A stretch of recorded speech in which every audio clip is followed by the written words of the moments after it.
right now. All right, y'all. It is 10 Eastern, 7 Pacific, and we're the Reformers. We're on live. So much to get in tonight, and I know we're definitely going to be talking about Plattner, where that's headed, and how we can work with Maine, help Maine. But first, we're going to hit on Trump and all that too. But Lorenzo, and I'm butchering his name, Lorenzo Salgado Araujo, I believe, was shot and killed by ICE agents in Houston, Texas. And I don't know if you guys have seen the video. We're not showing that tonight, but his son did a really just heartfelt, speech about his father, and just saying that, no one should be killed and all of those things. Some news I heard is that, and I think this is really interesting, that the president of Mexico is actually going to be considering prosecuting.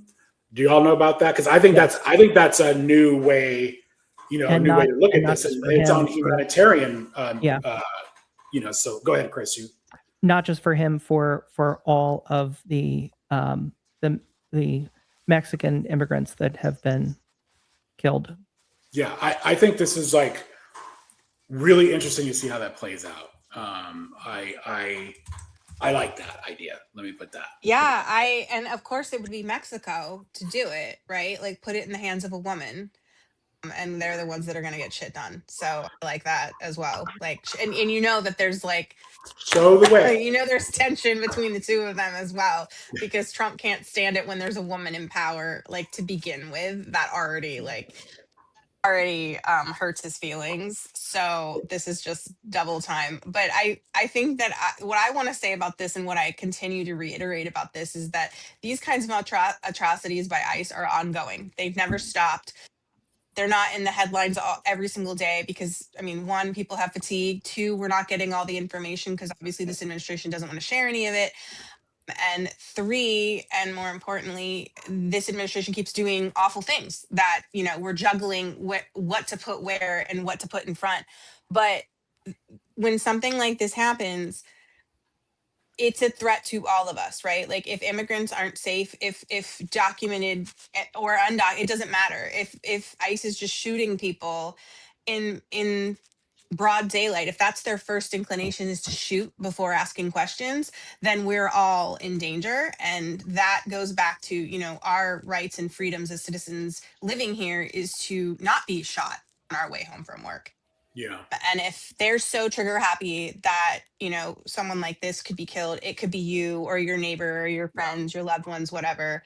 And so that just bears repeating that ICE is a threat to all of us, not just those that are undocumented or even documented immigrants. And and how they handle it, right? After the fact, they're lying about what happened. We've got video.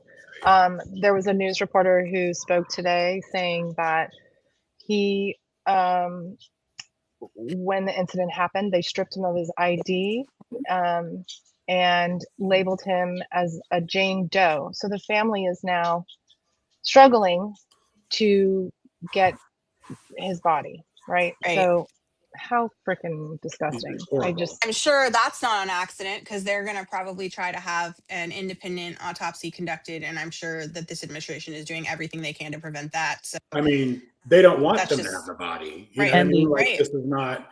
And I think the other thing we have to mention, ICE has not been in the news as much lately. That is by design. Markwayne Mullin isn't, even though he's a total asshole, his marching orders were the fact that ICE was so negative. Like that was immigration was Trump's, achievement, or his, that's where he got the most support, and it just went south. The way they were getting us on social media, we were posting all of these horrific incidents. We have Minneapolis, all of that was changing. So I don't think their tactics have changed. They're just being a little slicker about it, so it doesn't make front news. And they certainly don't have Markwayne Mullin doing these Kristi Noem press conferences. He's not as much of a GQ cover boy or whatever. But I do think that it's still happening, and I think we should talk about this more on a future segment, because we gotta pull this out of the darkness. It's problematic. The other thing we want to talk about is just really quickly is Nolan Wells. So he's from Mississippi. Well, Casey, you know about this more than me. This I could talk about because I stayed up a whole night when I was sick doing research on this when he was missing. So right when he went missing, I found his mother's Facebook page and I fell down a long rabbit hole into the comment section, studying the island. Can we just say his mother is on Threads? Like, so this is She is on Threads. Can you imagine? Like, people are saying things about her son, and she's seeing these things. So I think we should keep that in mind. She is on Facebook. She is on Threads. They are active and she is posting regularly because she wants to make sure that she shuts down any of the disinformation, the videos that are being posted that aren't from them. They've hired the attorney, Ben Crump, to handle their, So just to back up, the island is a barrier island that's not far from mainland, but people will take their boats and then they'll anchor their boats in the shallows and hang out there and party there. And it's a very popular island, but it's a very small island and there's nothing on it. So there's other islands that are nearby that are a little bit more, like that have other things on. This one's just, I don't even think it has a ranger station, and it used to. I don't even know if it has that anymore.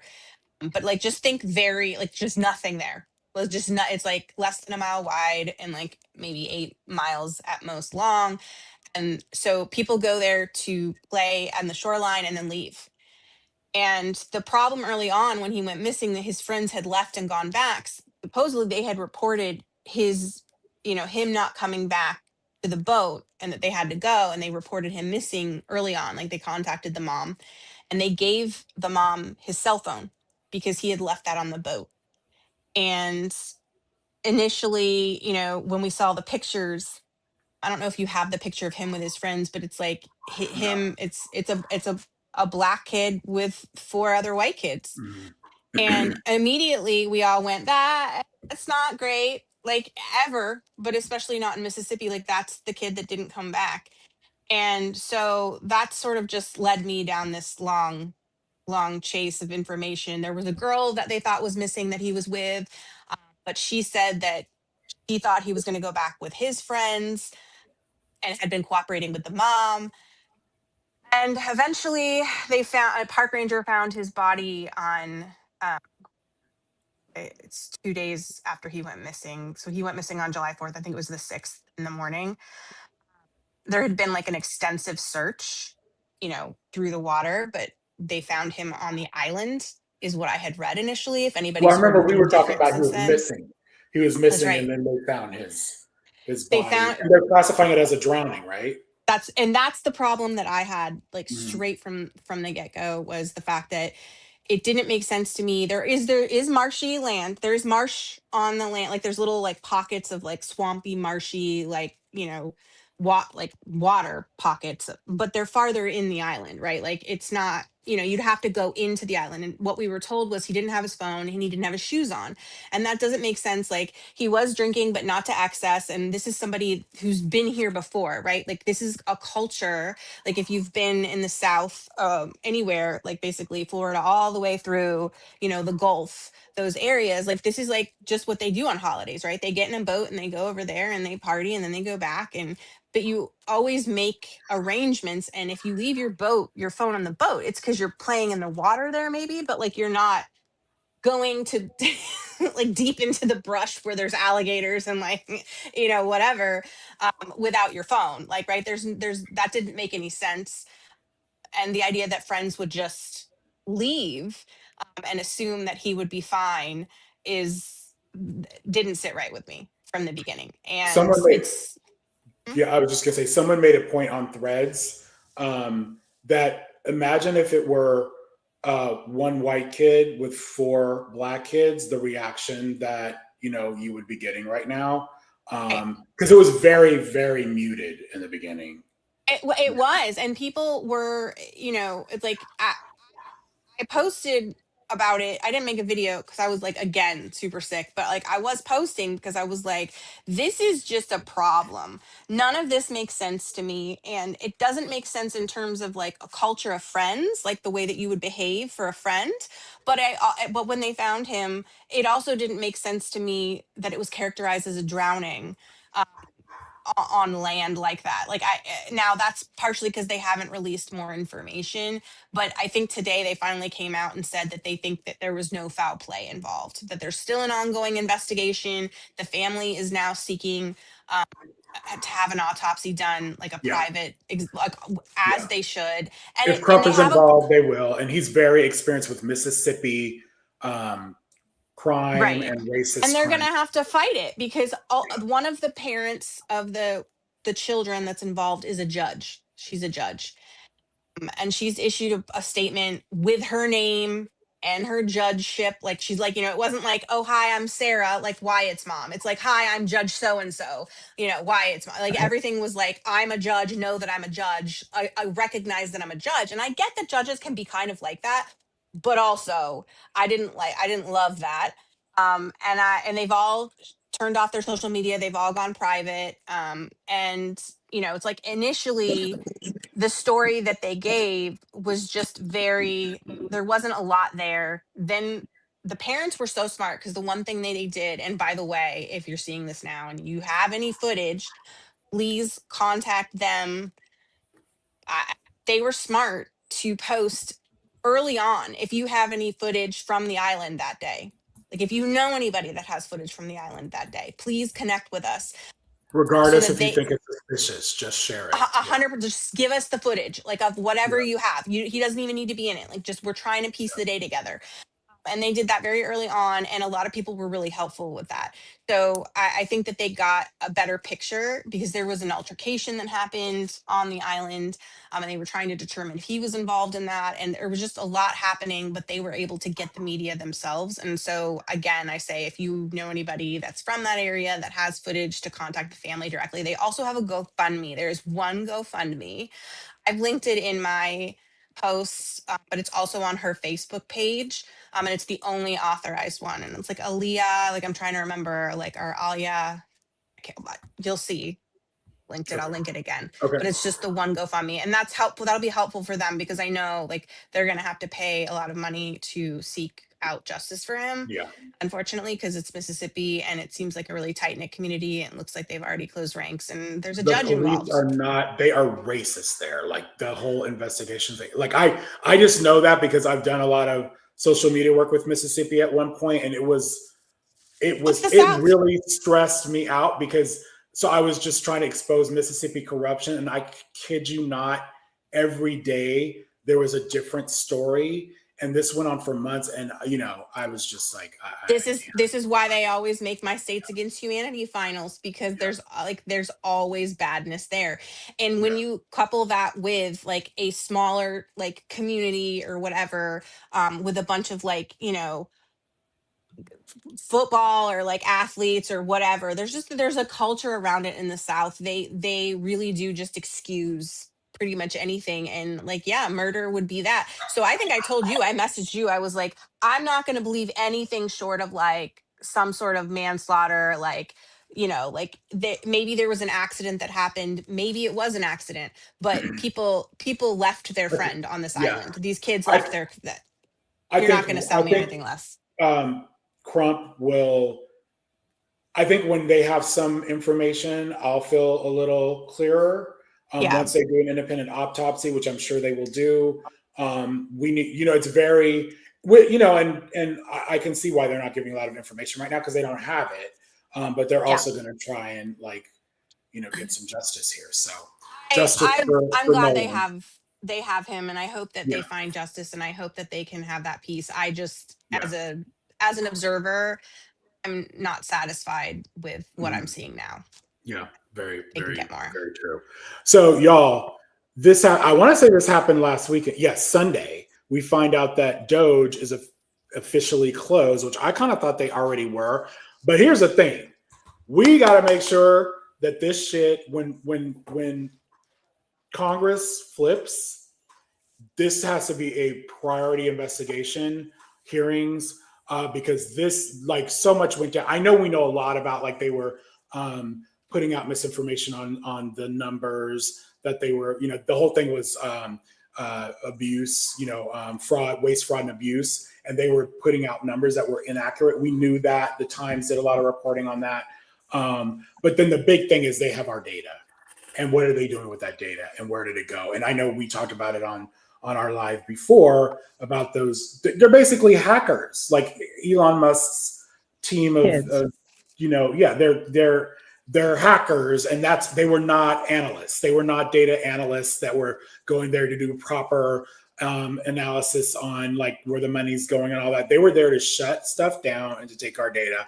I will stand there. I will die on that hill. So I 19 to 25 years old. Yeah. And Yeah, it and apparently it turns no out expertise. it turns out that Doge cost more than it saved. I saw a reporting. I don't recall exactly where. And all of the people that they forced out of government, well, they're now looking to rehire people because they don't have enough competent federal workers. Just a total farce. Don't you find that with so many things with Trump right now? Like, it's only going to cost 1.2 million. It costs 16 million. Or the jet, which we'll get into, this freaking jet. We have no idea, really. It's classified, it turns out, how much they actually spent to. Anyway, we'll get to that. All right, so everybody, Doge is closed, but they still have your data. There are no answers. And they fired a bunch of people, like Adam was saying. Cost a lot of people their jobs, a lot of heartache, and now they're trying to rehire them. But I bet you they are not rehiring very many Black women. I think the DEI is still enforced there. People are still dying from lack of funding to USAID. Yes. Yeah. And it's not just people, it is millions. It is, the numbers are astronomical.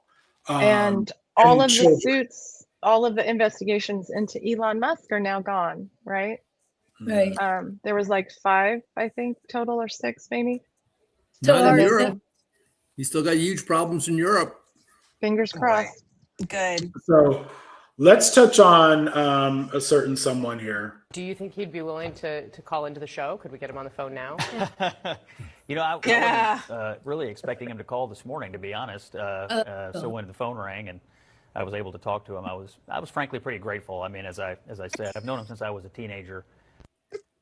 This is extremely, like, does anybody believe him, first of all? No. Worst liar. And then he wasn't the only one that said they all had like 20-minute calls with this man. Like, he wasn't the only one. I feel like it was a goodbye. They were goodbye calls. I think they're lying. Like, the Republicans, they're very good at sticking on message, but sometimes they're too good at sticking on message. Like, they all had a 20-minute Scott Jennings lies, so I agree with you. He lies all the time. Yeah, but I think he does. But I think they're all, like, I think at best he's on life support, hospice care.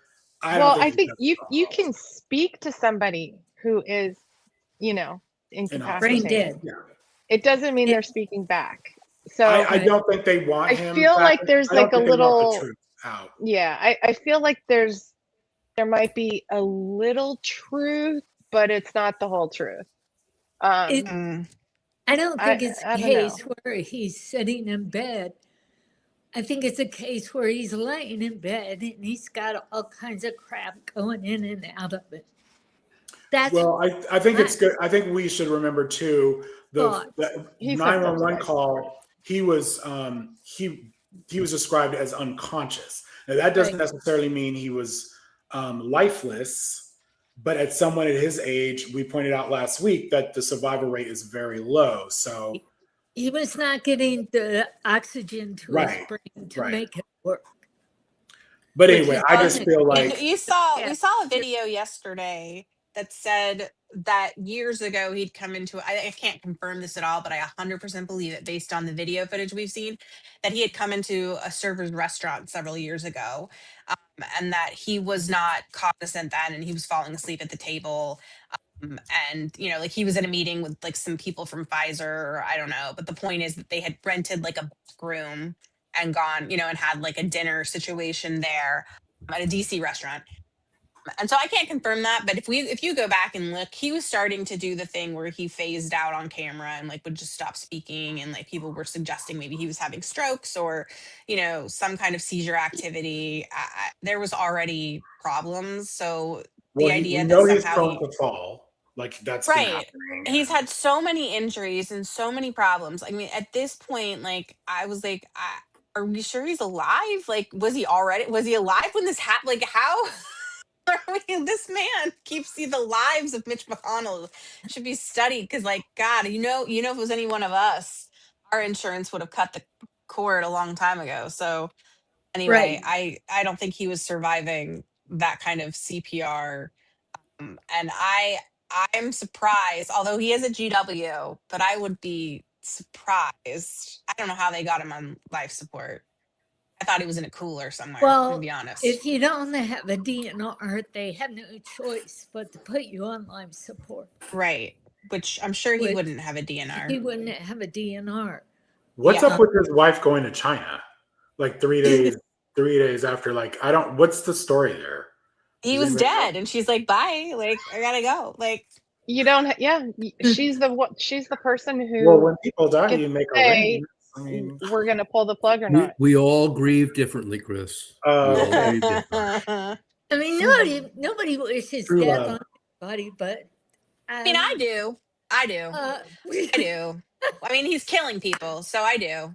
That's the thing. I'm gonna stop minimizing this. But these Republicans are killing people. Like, actively, people are dying. Like, that's not good. So just look at what he did with the Supreme Court alone. You know what I mean? Like, this is like 2 seats were stolen. He was at the helm of that, and lives are changed, wrecked, and people have died. So I'd rather you retire, but since they won't, go ahead and just die. Like, that's fine. I mean, how many women passed away just because of Dobbs?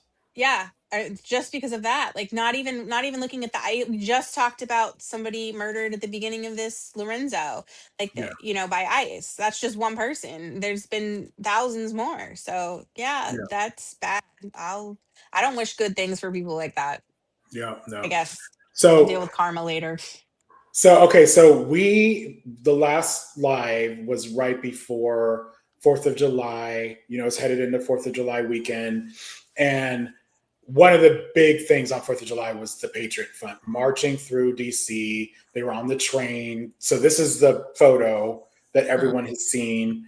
People are saying it's going to be a Pulitzer Prize winning photo, which it should be. Let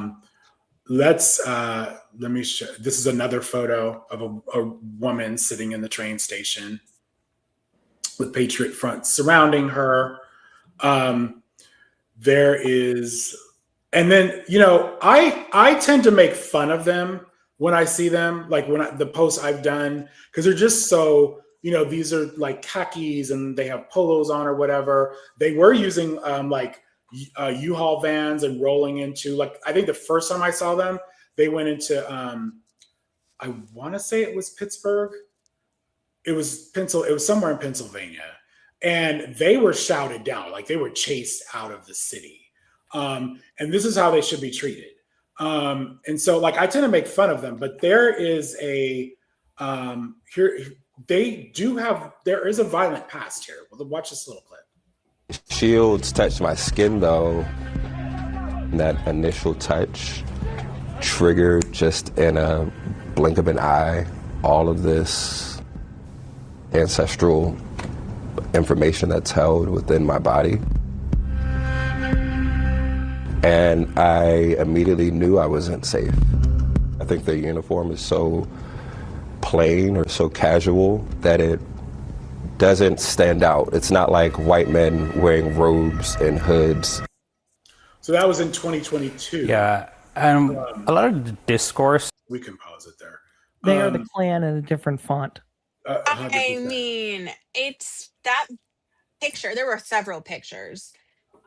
And when we saw them pop up, it was like, I don't want to get in my white woman tears, but I was emotional because I was like, I wish I had been there. because I wanted to counter them, because I'm like, there's way more of us than there are them, but they're such cowards, and they pick like times like this to show up and be an inconvenience and be in spaces like people were pointing out, oh, now they like socialism, they're going to take advantage of the metro, like they're going to get on the subsidized transit system and be there, like where people have to go to work, like they're using this to get to work. And then here are these guys like assholes. Like the only benefit of this, and you pointed this out and many people did too, was that they had to walk around with butt stains because I don't know what they were doing, but at first I thought somebody wet their pants, and then I'm thinking maybe they sat in puddles, I don't know, or was it they that all steady? had Like, it, and you could just see them walking around. I was like the only positive part about this is they look like complete dicks. And anyway, so I'd forgotten that they still exist because they just keep coming out like, and I'm like, you got to recognize these people, right? Like I implore you, if you could just take a peek, right? You can still see the socks and stuff. And if this is like your friend or your neighbor, like you need to have like a real long sit down with them. Like, I mean, So, I don't necessarily want to encourage violence, but if you need to smack them around, like that would be fine. Like, and you know what, we definitely should be pointing out that this is a spinoff of Unite the Right, right, which, you know, that was the death of Heather Heyer, Charlottesville pitchforks. Yeah, yeah, and the tiki torches. Tiki torches. Jews will not replace us.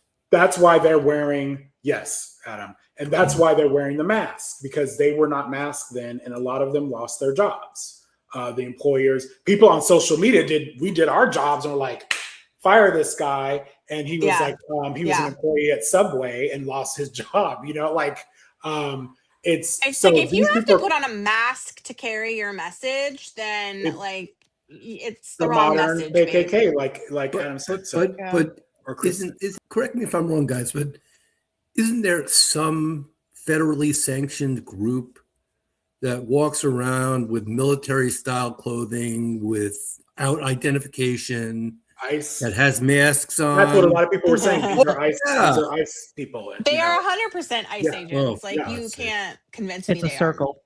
Yeah, that's right. It's like, well, I use the one from the Venn the diagram is small. Yeah, it's the Office meme of like they're the same picture. They're the same picture. Like, it's all, you put the Klan ICE people and like they're all the same picture. It's like they take a Spider-Man photo of him, the meme of him pointing at each other, and one guy ICE, one guy Patriot Front, one guy Proud Boys. What's really concerning to me, based on the videos that you are sharing, Chris, is there's a lot more. There is many, many more than there were the last time I saw them.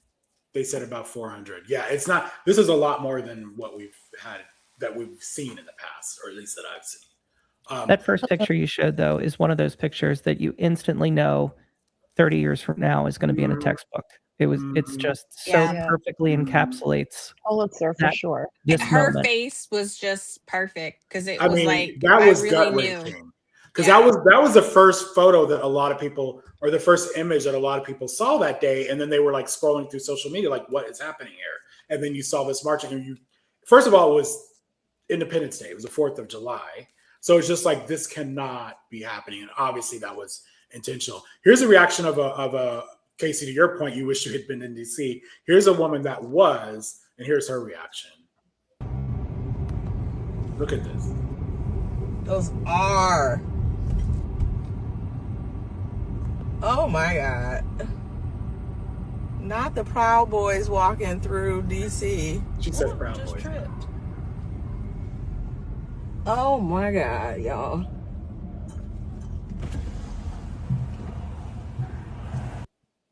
And then I posted in this country.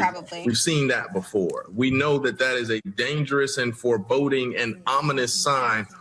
Let me pause. So I think it was 1922 KKK, and this was like thousands of them marched through DC, and it was a whole ass event. So keep an eye on the lower video Birth of a Nation time. What was that? Birth of a Nation. Yeah. Prompted the resurgence of the Klan. Yeah. Yes. And if you remember, in the 30s, they had an event at Madison Square Garden, and I remember Father something. Conklin. Yeah, and I remember something a little bit more recent and also hate-filled, xenophobic, anti-immigrant event in Madison Square Garden, maybe in October of 2024. Mm-hmm. Anybody remember that? No. It was a rally. Oh. Or yeah, I mean, is that what Trump we're rally? calling it? Yeah, That is Trump exactly rally. where we're going, a Trump rally. And still people voted That for was this when I guy. thought he was going to lose. But I thought so too.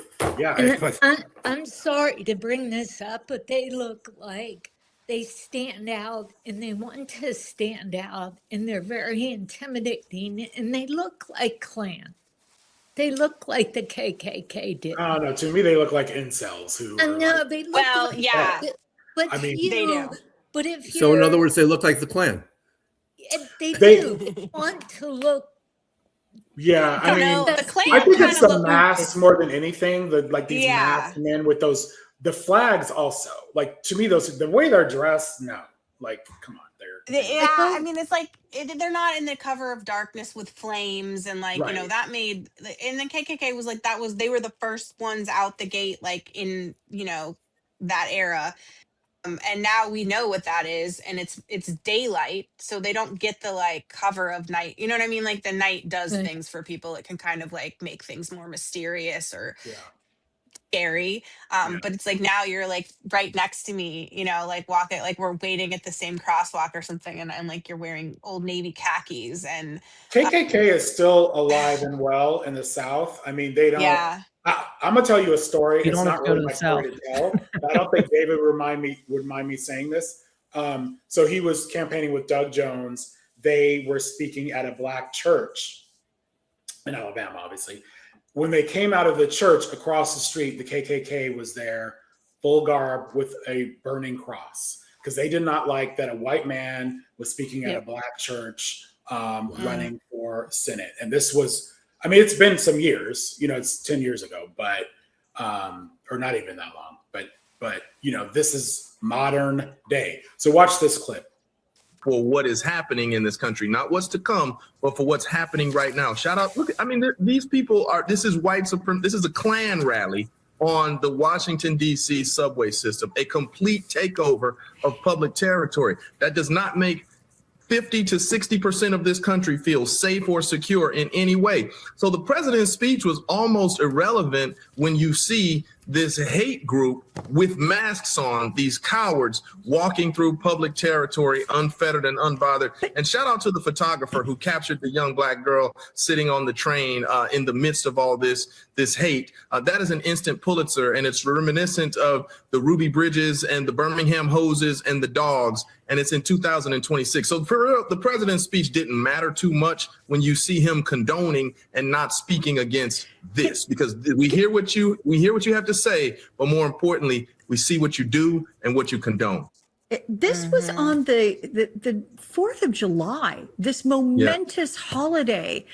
How much did that exacerbate your reaction to it? And how much should it? When you look at these 400 or so marching, peacefully through, but they had the gall to do this on this holiday, full of Confederate flags, their own flags and all.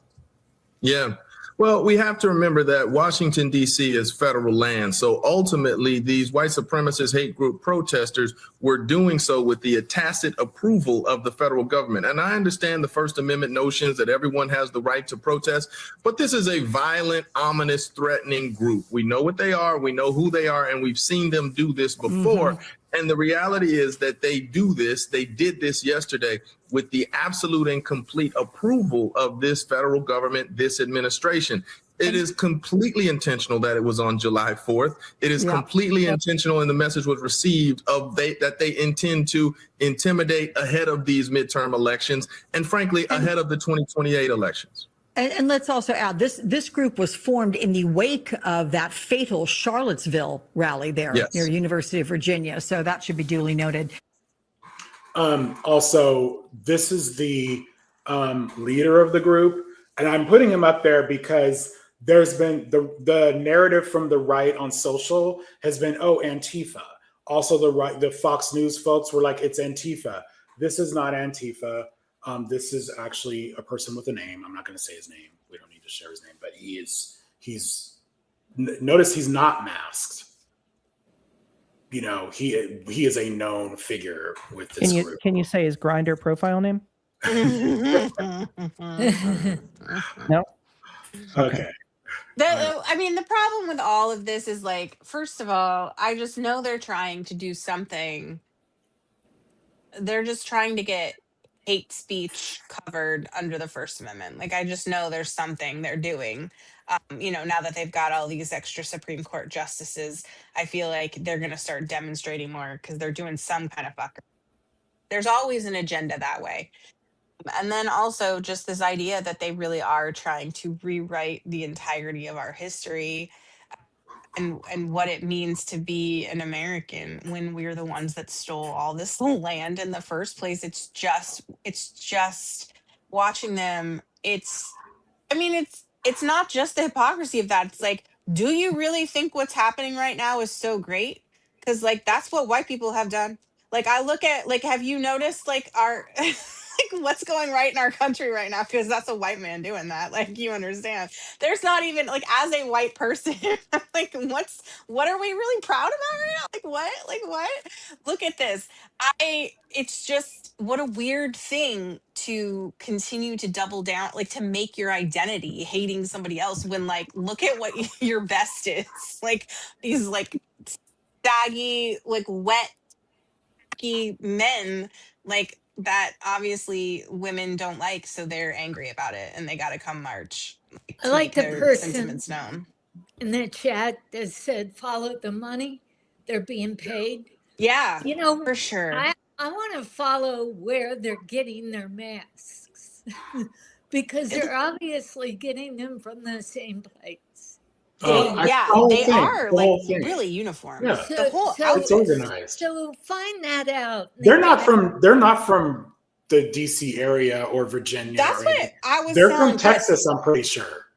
I wish we could track them and find out when they're coming or whatever, because I would love to meet them. If I had not been in the hospital, I would have been downtown. But well, you didn't know. We didn't know. So exactly the case. Yeah. Well, I think that's the point, right? Yeah. I mean, the element of surprise and on a big stage, on a big day, to get as much exposure as you can possibly get. Remember pre-January 6th, there was a lot of chatter on the internet, and I remember clocking it like something's going down on January 6th. We didn't know what. We didn't know it was going to be insurrection, but there was going to be. I knew it was going to be wild. Yeah, I was told to be there. It'll be wild. Yeah. So there was a lot of chatter on the internet, and I think there's probably something here. We probably weren't looking. Like, we could create some sort of a like app, or, you know, that like notifies you when they're in your area. Because if I hadn't been sick, I would have hopped in an Uber. I mean, I would have hopped in an Uber and like jetted down there with my like rainbow signs and like, you know, whatever. I hate incels, whatever my messaging was going to be. I would have that ready on like repeat. Like if I was getting like text alerts, like, oh, you know, like how they like, oh, a flood warning is in effect. Well, now there's like incels like here because Patriot Front's here. I would 100% like jump in an Uber and get down there. Like, I can't. Mass transit from where I am would take too long. I'm so sorry. Like, it's just the buses don't run as much out. But normally I would say jump on the metro, but in this case I'd have to actually take an Uber. But anyway, my point is, wouldn't that be cool if, like, I mean, I know we can't necessarily predict them, but like once we're here, you could report, like, you know, like to a phone thing, and we'd get all these like messages so we could show up and be like, go away, we don't want you here. So we're going to talk about Trump for a little bit before we move on to Plattner, but make sure everybody knows this about how, so we had the 250th and a lot of things going on in DC that needed funding. This is so upsetting. To an MS Now analysis of a federal contracting database from just the last 7 months, at least $90 million in national park entrance fees are being funneled to Washington, D.C., paying for some of those fountains, a fraction of that algae-riddled reflecting pool, and about $1.6 million towards the National Mall fireworks, all while national parks battle a $24 billion maintenance backlog. I feel incredibly frustrated. I feel deeply saddened by it. Former Park Service Director Jonathan Jarvis calling this diversion unprecedented. I think it's a major mistake, political mistake on the part of the administration. Whenever a visitor pays a fee at a popular park, federal law requires at least 80% of it stays within that park for upkeep. About 20% is usually spread to smaller sites that don't charge at all, like the National Mall. However, that process is not being followed now. Instead, park advocates say the general pool is being drained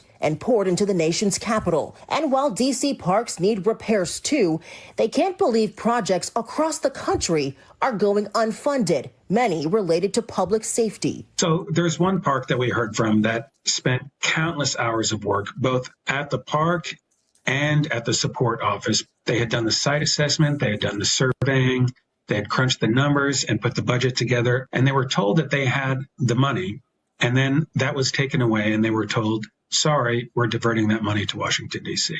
In fact, The Atlantic reports more than 900 Park Service projects expecting millions this year never received it. So what do you guys think of that? Did you know that there was a second DC fountain or water stream of some sort that now is brown water?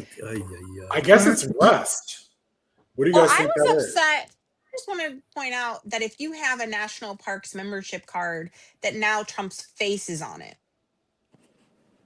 which is like, that's also just really upsetting to me. I don't think that that's typical from, I don't have one. I'm sorry if I've let you down, but I don't have one of those. But apparently Trump's face is on it now. And that is just like, somebody had done it. They were showing, I think I saw it on TikTok or maybe it was Instagram, but someone had done a little hack so that you could like not have to see their faces. But I was like, God, they just keep taking everything good from this country. They just take everything good away. Think of the people that got his name or his face tattooed on them. The idiots, you mean? They like that kind of stuff. But this is just sad because it's like, this is the stuff where, you know, it's protecting things that we can't just get back. You know what I mean? It's like when he knocked down the East Wing, like we can rebuild a building. We can't rebuild that building. And so, like with these national parks and the land that he's selling off or land that he's not like doing anything to help, this is stuff that could, you know, maybe never be fixed again. And that's just sad to think about the stuff that everything they do though is just so shoddy and like with so little planning, and it's just not like, I mean, even the fireworks show, look at this. Oh God. But like, let me tell you, and it looks like an attack. I found all of the Patriot Front members and they were all in my comments and that I all made they cared about this. was like, let's have the biggest. But like They somebody were also so pointed out mad. that orange and red fireworks are the cheapest. You don't The see red is you the don't see the cheapest. blues and the purples and all of that. It's like I made a comment. I was like, this is like the same kind of man that can't find the clitoris. Like that's what this is. This is like, that's the kind of, if you look at this, that's what it is. And every woman knows exactly what I'm talking about. It's just like the same pattern over and over and over of ugliness. And it's like, there's no variation. There's no choreography. There's no rhythm. There's nothing but just that. And when I tell you that was the dinner bell for incels, they all came out. They were so mad. I'm like, you really think that that's good? Like, go watch a Disney fireworks show. Like, they know how to do it. Watch New York. Like, watch it. Like this. That's not what this was. This was just like bam, bam, bam. And then someone else said that it was like napalm. I was like, oh God. Like, somebody check on Stephen Miller because he's jacking off somewhere right now. Like, I just know it. Like, this was terrible. It was such a waste of money. I just have to. I'm from the Bay Area. So true, from the Golden Gate. Okay, I'm like 30 minutes from there, and I just want to say the fogged out Golden Gate Bridge on the 4th of July fireworks was better than whatever that is. Yeah, and they had an air quality alert the next day. Wasn't we like did, and let me tell you, my it air was like quality, red alert. It was like 2 days. 2 days for my air purifier to stop running red. That's how long? Because on the clitoral finding issue, I'm married 35 years, so I'm hoping that that's not an issue anymore. You know. Yeah, but you didn't plan this fireworks show. No, obviously not. You know. If you had 2 kids, you know, I mean, there's been some success there, I think. Well, you don't need to know where that is to make kids. That's the true. Point. But and unlike Ben Shapiro, never mind. Okay, so this news came up, and I was really shocked.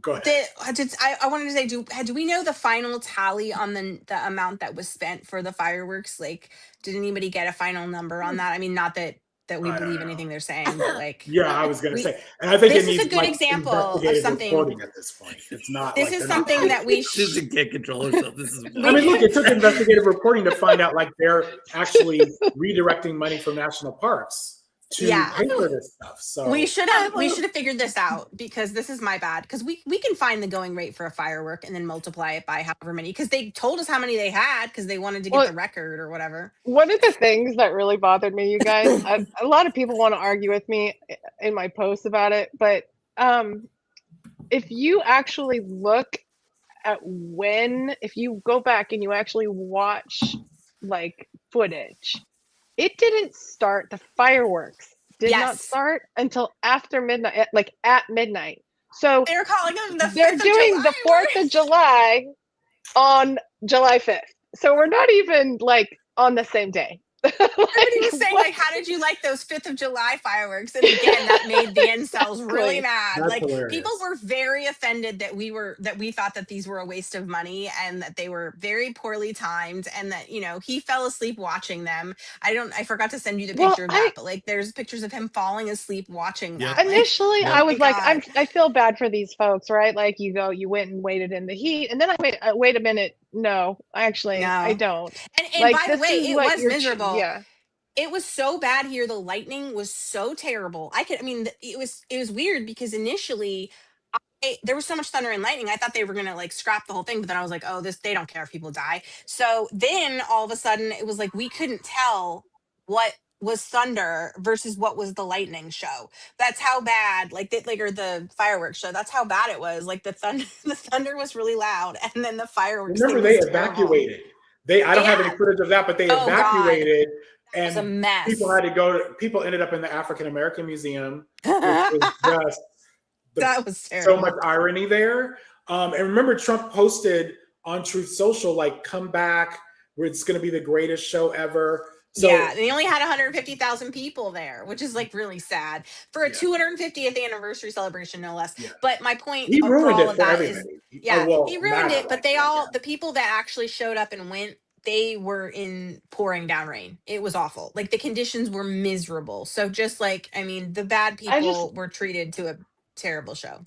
I heard that they have a problem complaining and blaming the liberals in the National Weather Service for lying about it. It's unbelievable. People are one of the things that I saw were videos of folks like screaming at security and being really angry, let us in. When they were evacuating, yeah. And so, these folks, I can't. I'm just beside myself. And I'm trying really hard not to use curse words right now. But I do not understand why people would want to listen to that person speak. Like the ego it takes to make these folks wait even longer just so you can speak. Like he didn't have anything to say. It was another rally. It was the same old. There wasn't, it was all the horrible things. It was, Remember why he was speaking, Michelle? Because all of the acts that he lined up canceled because they didn't want to be associated with him. That's right. Well, they said they couldn't get anyone home. So, there's I know there were folks. They couldn't get one big name performer. Not a single. I don't know anybody. There was no. Vanilla Ice was gonna perform, but he got canceled because of the weather, apparently. But he's on Hagar. He's a has-been. Yeah. Okay. I'm a former Sammy Hagar fan. Okay. No longer, but he was there and he posted a whole video about why he wasn't performing. and it was a whole thing. You know, I mean, I'm sure good for him. Vanilla Ice, with it being so hot, that's one of the things. But you'd think the turtles would have been okay in the rain. So, question. I have a question. With all these projects going on in these vanity projects, I would have thought that by tearing down the wing at the White House, that somebody would have marched in there and put handcuffs on him. Why? They're not stopping him. Nobody's stopping him. He's not getting proper permits. He's not getting the proper approvals. He's not going for Congress. They're funneling money from other projects. They are not, and they're no bid contracts. I mean, you can go on and on and on.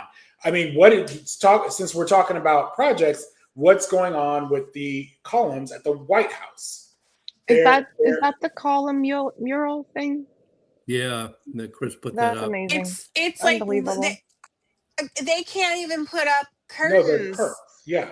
They can't even put up tarps that look like reasonable. Everything is so trashy. What in the like 5th grade theater department is this? Like, this looks like some kind of photo backdrop you got from Shein. It's giving Wizard of Oz vibes, you guys. We should take that. Like, you think they're doing gold stickers, or are they gonna do like faux marbling? Like, what are they doing? They have to pay more for this than just a white tarp, is what I'm saying. We are paying more than just a plain white tarp. Like, this is insane. Well, maybe we won't notice. An illusion. You got this is so Wizard of Oz. Don't look at the guy behind the curtain, y'all, because oh my God! Did you get a gander at the triumphal arch at the 250 celebration? Yeah. The one I swear to God, my first thought was, if you remember the original Spinal Tap, when they wanted to do Stonehenge. And they screwed it up by making it 12 inches high instead of 12 feet high, and they were tripping all over it. That was what came to mind for me. I probably should have sent this in for you all to watch, because I think Craig, we're talking about all the various foibles, to put it nicely, with construction and trying to redo things in Washington, D.C., that he is screwing up eminently and corruptly. And then he's taking money from us. Right. And all of this is costing the columns you see right now in that photo are not actual columns. It's a painted. This is what I'm saying. Like, we had to pay more for that. We had to pay more for that than if they had just put up like regular tarps. It's like everything about this country is a mess. Like, I just sent Chris a video. I don't know if you can pull it up and share it, but this was what I made, like, to summarize our July 4th. And I feel that this is like my mood for the entirety of our nation right now. And I don't know. You can. I can try. I need a minute. Anyway, so like, just to give you like, what I did was I just took kind of the snapshots from the state fair, and just in general, like, I wanted to document the 250th anniversary, and I felt like I was really upset that they stole what should have been like a celebration. I mean, like, we don't have a perfect history, but like, maybe we were moving towards something better, and celebrating that, but instead we have this. Listen, I remember I was alive and was about 12 years old for the bicentennial.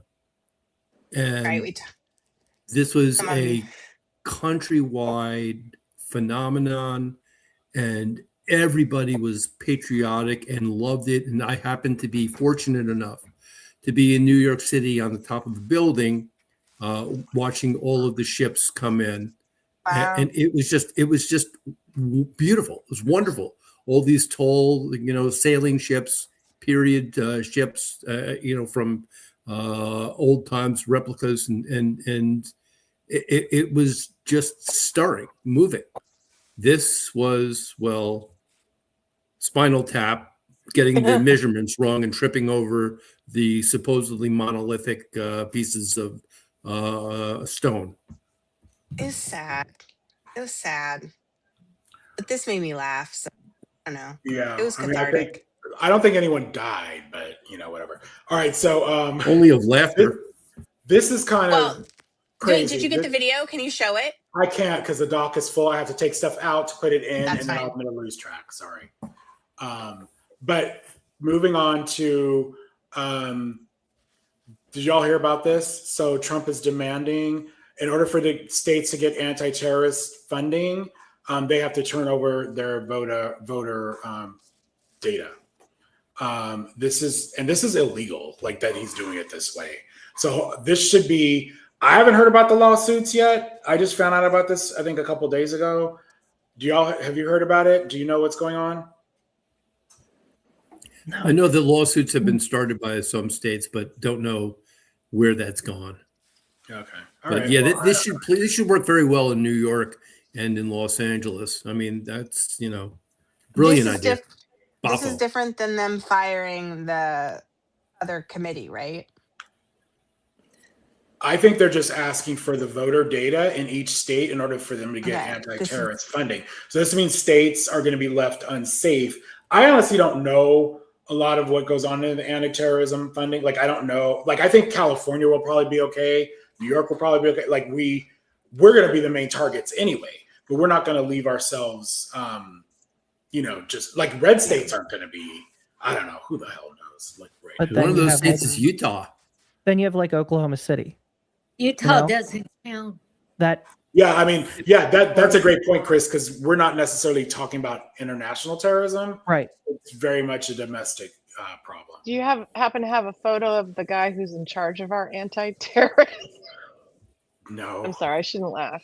No, but that sounds bad. You've seen the photo of like the guy with he kind of looks like Big Bob, like the hair kind of does the weird thing, and he's got this crooked, evil grin on his face.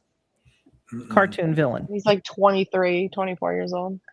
Yeah, I did hear about that. Yeah. An ex-Doge guy, if I remember correctly. Oh, really? Yep. Yep. Oh my God. Okay, so watch this video. I was really surprised to see this on Fox. Before. Sorry. 10-figure business deals breaking the Trump family's way for rare earth minerals and for cryptocurrency. The Wall Street Journal editorial board writes, assuming all of this is legal, it's still an unseemly display of using the presidency for family profit. It's hard to believe the Trump boys would be able to do the same deals if Dad wasn't in the Oval Office. The main difference between Hunter Biden's foreign dealings and the Trump projects is that the Trumps are brazenly open about theirs. It's the biggest grift of all time. Donald Trump has turned the White House into his own ATM. Last year, the Wall Street Journal reported about Binance, the crypto exchange. Binance took steps that catapulted the Trump family venture's new stablecoin product, enhancing its credibility and pushing its market capitalization up from $127 million to over $2.1 billion. Its incarcerated co-founder then earned a presidential pardon. I do not have any business relationship with any of the sons of President Trump. The president insists with the stock market going up, a rising tide lifts all boats. So we're all profiting. I'm profiting because I have a lot of money and a lot of cash, and I give it to institutions. I don't know if they know what they're doing or not, but they buy a vast array of things. A new interview with President Trump just finished airing on CNBC, and in it, the president was asked if he knew that the family was getting into the crypto business. The president said he could know it wouldn't be illegal, and that he feels badly for his sons, Don Jr. and Eric, because any business decision that they make is so scrutinized. Oh, poor thing. I was shocked that this was on Fox News. I thought this was a pretty good report for them. It was pretty comprehensive. Which I like, because that's all he watches. So bad for those boys. My heart goes out to them. Yeah. Truly. Seriously. Okay, so But you see, that was a good example, by the way, of him losing train of thought. I mean, I know he does it all the time, but this is a good example when I talked about the fact that he can't lie on demand anymore, like as successfully, because he does not have the cognition to do it. That was like an example of him starting with one statement and he couldn't follow through. Like he couldn't get where he wanted to go with that. I think it's very fair to say, I mean, we're not doctors, but something is going, like, he's mental. Like, I don't know if it's he's not qualified to be president. Like at this point, like the cognition level, it would exempt him from holding this kind of office. So my wife is in the next rooms, but so I don't know if she's going to hear me say this, but she's convinced they drug him to make him like, you know, how sometimes his speeches sound like fairly normal, and then other times it's like, what planet is he on? She thinks they drug him to make him seem normal, and I think 100%. Not a bad theory. I think she's right. Not doing a very good job. Normal? No, this is what they well, I mean, Trump normal, you know, but they could give him Adderall. I don't think that's enough. I think it's that's the problem. I think they're overdoing it sometimes, and like I think they can't quite get it right. Like, well, I mean, everybody is different too, and when you're at that age, like I'm sure everything changes, depends on your stress levels, your travel, your sleep, whatever. And you can tell when they get it wrong. Like it's pretty obvious. So this was a very obvious like issue. Remember how they used to talk about Biden all the time? God. Like they would do these faux like repeat like on loop and things. This is just Trump going down the stairs, and then I guess he's being guided by Erdogan. It was so embarrassing. Everybody in the world was talking about this.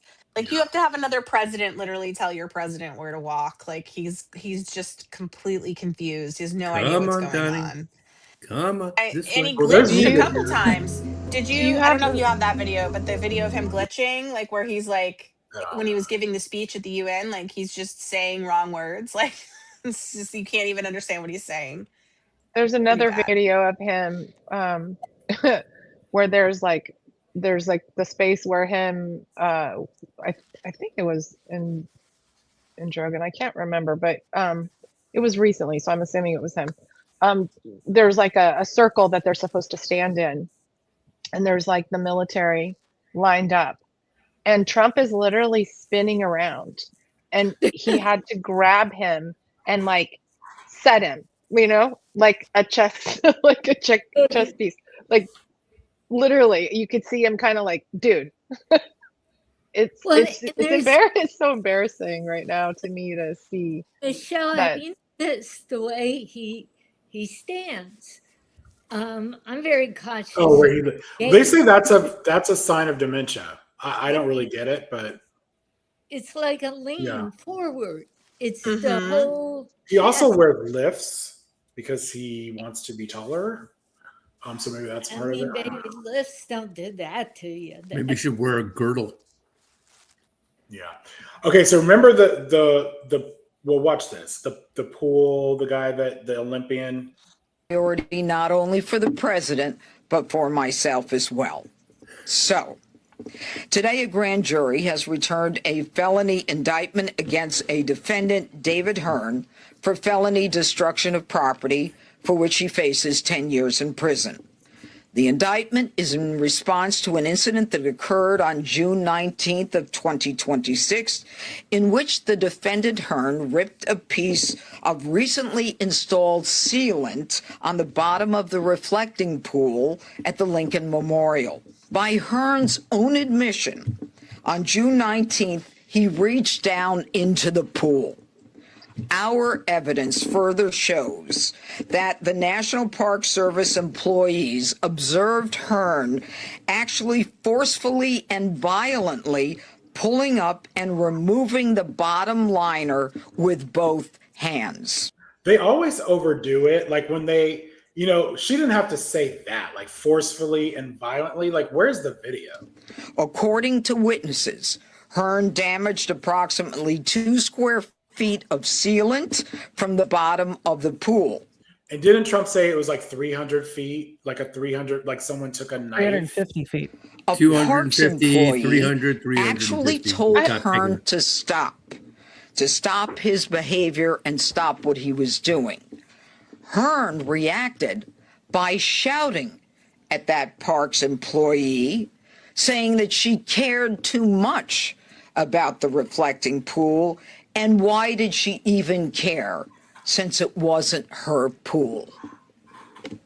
Now, Mr. Hearn's behavior was characterized by witnesses as belligerent, rude, and disrespectful, according to National Park Service employees that witnessed the event. She claims that there's evidence of him ripping it out forcibly with both of his hands. The account that Janine Pirro just gave, and specifically Janine Pirro's citation to National Park Service employees who she says spoke to other witnesses describing Davy Hearn as belligerent, asking a National Park Service employee why she cared so much that it wasn't her pool. They are at odds with some of the public reporting of the incident, including public reporting in which Davy Hearn is himself quoted. Hearn told the Washington Post that he reached into the water to see what it felt like, and then said moments later, as he was preparing to leave, U.S. Park Police officers arrested him on a misdemeanor charge of destruction of government property. First of all, can you imagine what her Supreme Court case decisions are going to read? She's so hard to take seriously. I mean, this is just what a nightmare. Okay, let me take this one though, because this is a woman from my backyard. Take it. I have actually take it all. Way back when I actually appeared in front of Janine Pirro when she was a judge, before she was even a district attorney. She was considered to be a very serious district attorney, and was one of the primary drivers behind interesting choice of words, behind the fight against drunk driving. That was really her cause back in the day. And then when her husband was found guilty of tax evasion is when it all sort of started to fall apart for Ms. Pirro. And she has just become more of an embarrassment every day. And I just can't reconcile this lizard with the person that I appeared in front of and didn't like, but at least respected as a judge. This is fascinating, Adam, because I always wonder about their origin story, like what happens, because a lot of them start out like in noble ways or like doing things that are somewhat good or like, you know what I mean? And then they just take a turn somewhere. And that's fascinating. Hers is because her husband went to jail for tax evasion. Trump happened. Yeah. Her husband was basically the Donald Trump of Westchester County. And of course, Westchester County being immediately north of New York City, Trump and her husband were friends. So, didn't he get a pardon? What did he do? He did something. Did Al Pirro get a pardon? He probably did. I'm sure he did. Yeah. Well, why did she talk like that? That's not normal. And it wasn't like that when she was way back when. It's like they get the Mar-a-Lago effect. They all get surgery. They all get bad makeup. They all get bad styling, and then they talk like this, and it's very dramatic and like. I don't understand. Like, it can't all just be lead poisoning. That's not contagious. So I don't understand what's happening. But I will say this. It's weird to me that they don't think that we have tons of social media. Like, people were out there taking video footage, and you're going to tell me that they're going to prove that this is what happened. I bet there's people who have actual video proof showing that didn't happen. Like, and this kid's attorneys are going to get that, and I hope they embarrass them on a global scale. They're overcharging him. They're like, it's a felony, and then I think it's like 10 years in prison if he's guilty. Yeah. It's something crazy. Something along that, yes. Yeah, and then there's video on social media, photos of the paint before he even got to it. Like, there was already somebody pulling it out of the pool because they're like, what the hell is this? You know, and this was like, I remember telling you, Casey, I was like, I don't know if that's real. Like, I don't know if, like, I was really suspicious at first of this video. I didn't want to post it. But I saw it late at night and I was like, what the hell? And then the next day, everybody was posting it and then it was authenticated. So it was just like, that was way before the Olympian. The Olympian, no, that was. And in the meantime, you just see case after case after case of the DOJ embarrassing themselves. The inability to indict Comey, the incident with the sandwich guy, which was Janine Pirro as well. Oh, that's right. I forgot about that. Oh, yes. Man. The Chicago group, including Kat, I cannot pronounce her last name. Where there you go. Where they were tampering with the grand jury. That was not Janine Pirro, but that was another office. And yesterday, I think it was, if you remember, the judge in Wisconsin that allowed, or it was maybe Minnesota, that allowed an immigrant to go through the back door for a courtroom and was charged criminally. I think that she was just found innocent, or not guilty, I should say. She was found guilty, but she didn't get jail time. She got that's right. She got a $5,000 fine. Yeah. So we're gonna move on, but like The same people that won't release the Epstein files, they're refusing to turn those over. Shocking. Right? So Plattner has been in the news, obviously, and Republicans and the right are loving it on social media. Do not. They just think we're awful. Not. So we're gonna watch a little clip here. About Republicans. When we had a very bad candidate and found out, we didn't vote for that person. Right. We walked away. For better or for worse. Yeah. When Matt Gaetz came forward, we got rid of him. Yeah. Kevin McCarthy, as always, great to see you. Involving Alabama Senate candidate Roy Moore tonight.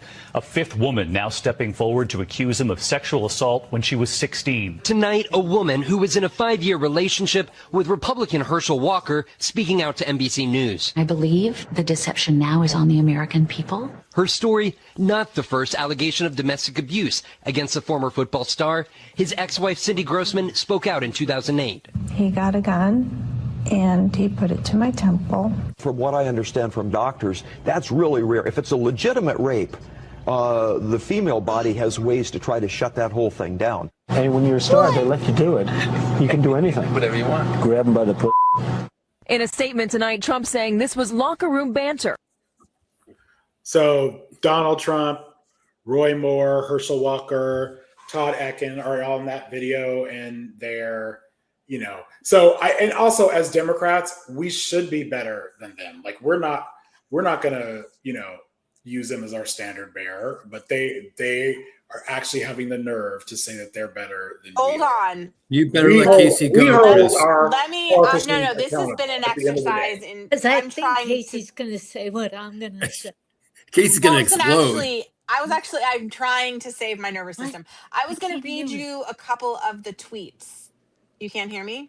Yeah, we can hear you. Please. I can hear you, yeah. So this is some of the tweets that the Republicans posted today.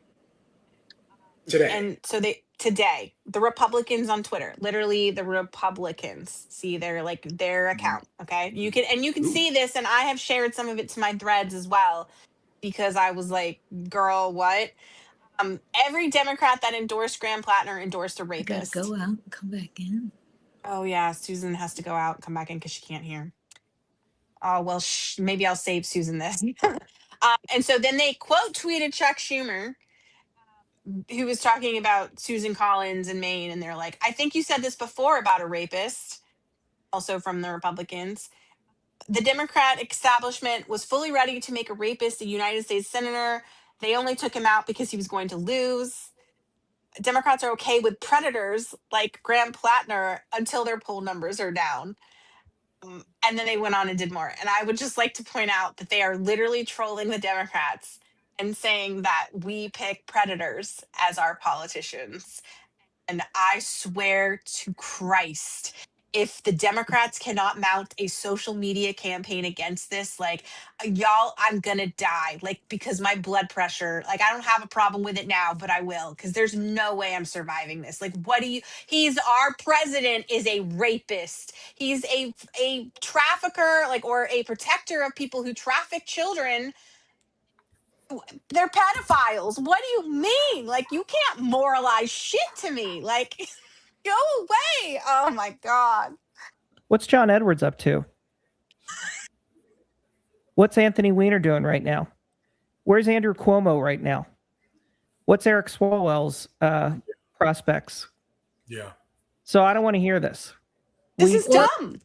But why are we entertaining this? But why do we hold ourselves to a higher standard than Republicans? Because we're not assholes. Yeah, I think we should. We're not, Because if we don't, then what's the point? Yeah. Because we have integrity. Yeah. I like that. We are a big tent party, but that party cannot include pedophiles, rapists, and racists. I like so, go away if that's the case. So, but it's the fact that they're out there making claims about Plattner and like, girl, go clean your own house first. Like, I mean, and by that, I mean, like, tent the whole damn thing and just pour the poison in, because you need to just, everything needs to be exterminated in the Republican Party we are anyway. taking Like, care of this. We're going to take care of our house. You take care of your house. What's your problem? We like got rid of him. Like, now you're mad about it? Go cry somewhere else. So I'm gonna go a little bit rogue here and go behind the reformers curtain for just a little peek. We of course have discussed Mr. Plattner on a few occasions. We're going to have a lot to say about him tonight. Yeah. Well, and before, I think it was before the first significant allegation came out, right? That we all decided that listen, win, lose, or draw, whatever happens with this guy, everybody's free to do whatever they want. But I don't think any one of us basically ever came out and supported him in any way, shape, or form. And, this goes back to the Totenkopf. But I mean, it was clear and getting worse and worse and worse. What's that? That was October, by the way, in case anybody forgot. It was in October. I mean, but with this, it was like, listen, you cannot have a rapist or a sexual abuser as your candidate. You can't stop him from being in your party, but for God's sakes, you can't stop voting for him. You can have him as president. Yeah. The biggest he's a Republican. We didn't elect him. Yeah. Is that's the other guys, Susan. I mean, that ain't us. Like what happened with Kamala, of being put behind the 8 ball, of losing time, money, resources. This is the problem now.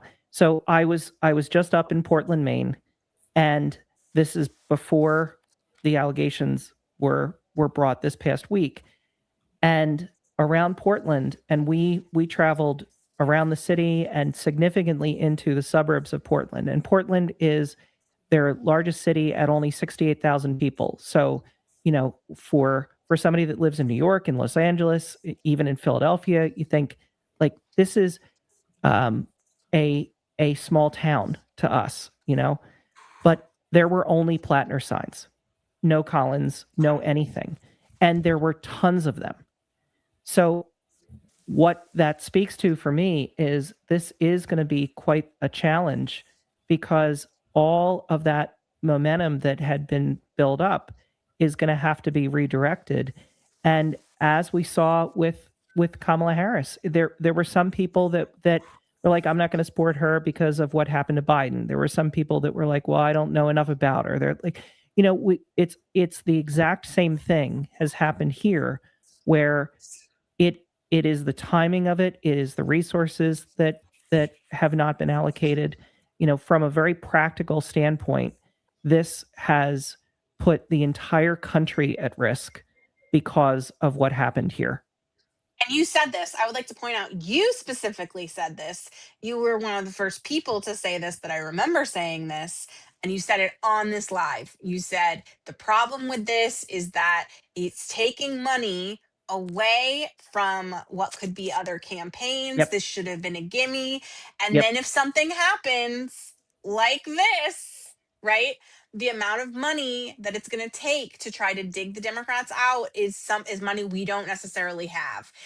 And here we are. And the problem is with narcissists, which I'm going to clock this guy, is that I don't have a degree in it, but I don't care. Nobody in this administration does either. And they just say shit. So this is where we are.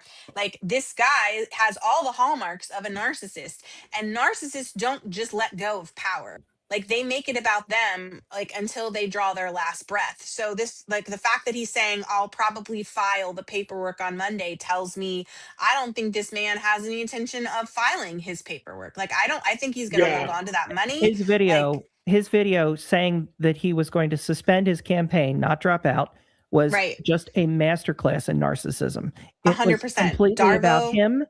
It was not about his victim. It was deflection. It was infuriating to watch. I couldn't watch the whole thing. So props to you if you made it through. Like I couldn't do it because it was like you could just see the gaslighting, you could see the deflection, the Darvo, like it was all there, and I couldn't get through it. But this is like if you've been like about it, nothing. Right, and but if you followed no responsibility, and it was all. And I find this to be the case from the left a lot. They want to blame establishment. They don't take any. Like it's these outside forces. No, the outside forces had nothing to do with Plattner. They had nothing to do with his, with his problems. I just didn't understand what he was saying. And he took no responsibility, no apology. And now on top of it, everyone's Maine is on hold. I mean, they're doing their best. They are working hard to try and prepare for this. But like, honestly, if he doesn't do his paperwork, if he doesn't file to withdraw by Monday, the deadline, it's going to be a problem. And even if he does, they have less than 3 weeks to do 6 months of work. We're going to, oh God, it's and the background was that he's trying to hold the process up because he wants a say in who is going to replace him on the ballot. This man is untrustworthy. He's an egomaniac. I think this is all about wanting to burn it down. I think he wanted to do it from the beginning. Yeah. I find it very interesting, the patterns, right, that we've all watched is in his apology redemption tour, whatever you want to call it, where he looked, had the fake puppy dog look, I'm changing, I'm taking accountability until the facts, a credible witness came out and said, well, here, this happened. And somebody said, yeah, this is a line too far. I'm sorry. The Nazi tattoo wasn't enough for you? And it was. And you know what? You know who clocked that? Because you did, Michelle. You know who clocked that was Black people and autistics. Because we all went, pattern recognition girlies all knew, like, as soon as you, like, there's a type of person. And he's holding, like, the fact that he would hold any party hostage at this point, like, right? He doesn't give a fuck about the people of Maine. Like, he doesn't care about the party, the Democratic Party, or any other party for that matter. He cares about himself and his reputation, his career, and being in power and continuing to be in power, because that's what he's trying to do. Is he's trying to tell you what the terms are going to be. Like, that sounds like a rapist to me. Sounds like someone who doesn't understand what consent is. Sounds like somebody that, like, wants to use, like, their power as leverage when they should be, like, walking away with the tail between their legs, like, recognizing that they've made these mistakes. And, like, the audacity of you to think you could run for office like this when you haven't even had any other political experience. Get the fuck out. I'm so sorry. But this is where Graham Plattner is the symptom, not the root, because the root is the two political consultants that dug him up. Okay, well, video. Let's do two things. Let's listen to. Take a breath. So his video was 11 minutes. We are not listening to that, obviously, but there is a little clip with some from him. I just want to start with that. I'm literally using stress balls, y'all. I'm This trying. is incredibly difficult because I know that some will think it's an admission of guilt, and it most certainly is not. We're not doing it because of the allegations. We're doing it because of the structures that are being taken away from us by those in power. And I also feel an immense amount of responsibility to everyone who has worked so hard to get us to where we are. We went toe-to-toe with one of the most entrenched political systems in the history of the world, and we won. We beat them on June 9th in overwhelming numbers. We did it the right way. We built a campaign. We engaged in electoral politics. We motivated people. We banded together. We did it the way that we were told we are supposed to make change. And we won. And now they are not going to let us have it. I mean, no responsibility there. And these are the strategists that gave us, let me put it this way. And Dan Osborne. They handpicked Plattner and gave him to Maine. They brought him to Maine from a fucking video. They looked at videos and were like, he's the guy. And these are the people that made that decision. You hadn't vetted Graham Plattner. You hadn't done a full scrub of who he is. How did you go about vetting him? And why did you? We paid a nice firm a whole chunk of money and got some stuff back. Some of what you've seen on the news we got back. Other stuff we didn't. Did the vetting process turn up the tattoo that became so controversial? No. The Reddit posts, did that turn up in the vetting process?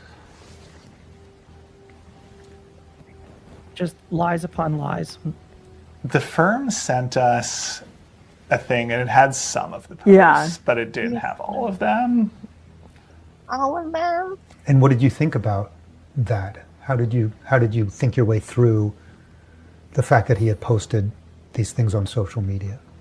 I said none of this will or should stop him from becoming a U.S. Senator. And what was your Clearly the thinking voters there? agree. I think if what the voters wanted were people who were grown in vats and had never done or said anything that they might regret their entire lives, we'd have a very different country. Part of our thesis here is that people do not want their candidates grown in vats. They want people who are real human beings, and they want people who do not look and sound like the vat-grown people who've been leading this country off a cliff for the last century. And that was Graham. Just days after this interview, more details about Plattner's past emerged. So, These who are kids. wants to go first? Y'all. These I are thought kids. this was a spoof at first. I didn't think it was real when I first. I know who they are. Because he I sounds just like a never heard 3-year-old them. toddler. I can't. What do you do? They are not when he serious speaks? people. It's awful. And they found him from an ad that he had done for his mom's restaurant, and then they thought he has the right look, and then they cross-referenced that with a list of donors for Bernie Sanders, and then coached him into doing this. And so they are 100% wholly responsible for this clusterfuck. And they, through their hubris, have risked the entire future of this nation by what they have done. And there is the ninth circle of hell is not low enough for these two. Watch this. Hubris is the right word. Hubris. Watch is this the other word. clip because Simone Sanders broke it down pretty well as far as an explainer goes. This fact on the table and then y'all take it. But the folks who Graham Plattner was recruited. And he was not recruited by the Democratic Party. He was recruited by two folks, Leanne and Dan, okay, who used to work for Senator Sanders in 2020. And they have gone around the country recruiting candidates to run for offices, and unlikely candidates, as you noted. Dan Osborne in Nebraska is one of the folks that they recruited. Everybody they've recruited has not been a dud, if you will. So, I'll give them that.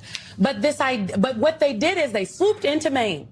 Okay, and thought that they knew better than the people in Maine, and that they fielded all of these different people. They looked through, they said hundreds of candidates, and they found this video of Graham Plattner, and they were like, this is the guy. He looks like this is the guy. His story is it. They vetted him just a little bit. The firm came back and gave some stuff that has been found out the firm did not know.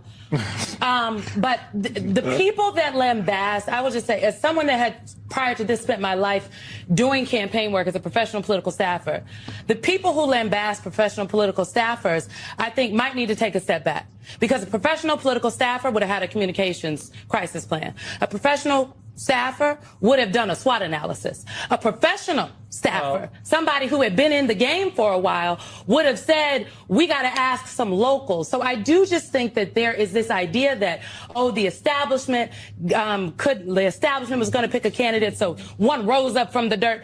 No, baby. Graham Plattner was served up on a platter. So everybody, I'm going to put this in the chat. Take a minute and Google Fight Agency. They're connected to this, and Fight Agency is giving us a lot of the GSA candidates, a lot of the far left candidates, and they're following this method. So people are saying, like, let Maine do Maine. Like, that was a lot of the narrative along the way. Like, we need Washington elites to stay out of this. But these people aren't from Washington either. They're coming into Maine thinking they know better, and they're really causing harm. I think I mentioned this on the Real live. I harm. know I mentioned it on our call, which was the person that I know that lives in Maine that has done campaign work and has done fundraising and messaging. She, like months ago, soured on Plattner to the point where she was just like, she had already sent in her early ballot and was like, I'm really upset about this because, like, I don't know what we're going to do. This guy is bad news because he's got all these outsiders. And I tried to give them some suggestions as somebody from Maine, right, who has progressive views and like wants to see some of this achieved.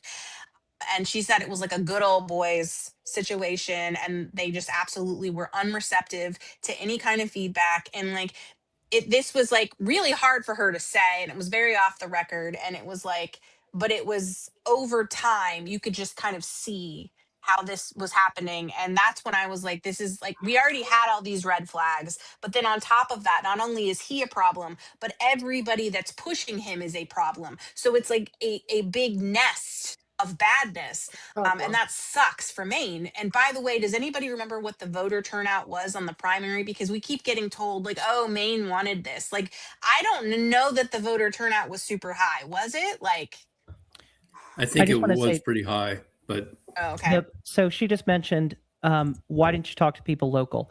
So we went up to Bar Harbor a couple of years ago, and he lives just northeast of Bar Harbor. And the woman who came out this week lives just northwest of Bar Harbor. They live maybe 10 miles apart. And I just looked up, Bar Harbor has a population of 5,000. And it's like the towns at the Jersey Shore, like I go to. Like it's 15,000 in the summer, 5,000 in the winter. You could have gone to any of the local bars and just asked around. Like any amount of detective work. You didn't have to be Batman. You could have done any amount of slight detective work over drinks at a bar, and you would have found this stuff out. So the fact that they didn't do any due diligence is just absolutely reprehensible. Well, and I would like to, look, I know this is probably not the time to diss Bernie Sanders, but I'm going to tell you right now that this is the problem with his movement. It's the perfect time. He was involved. Okay. He was involved in it. If not now, this is when? The problem. Okay, great. So the Bernie Sanders, everybody that comes out of Bernie Sanders. So this is, once again, like, I understand that you as a person are responsible for your choices and actions, but when you see a myriad of people coming out of a campaign or a candidate, like, right, people connected to a candidate that all have the same flaws, right, then you know that there's something happening with that candidate specifically, that they are churning out this mindset.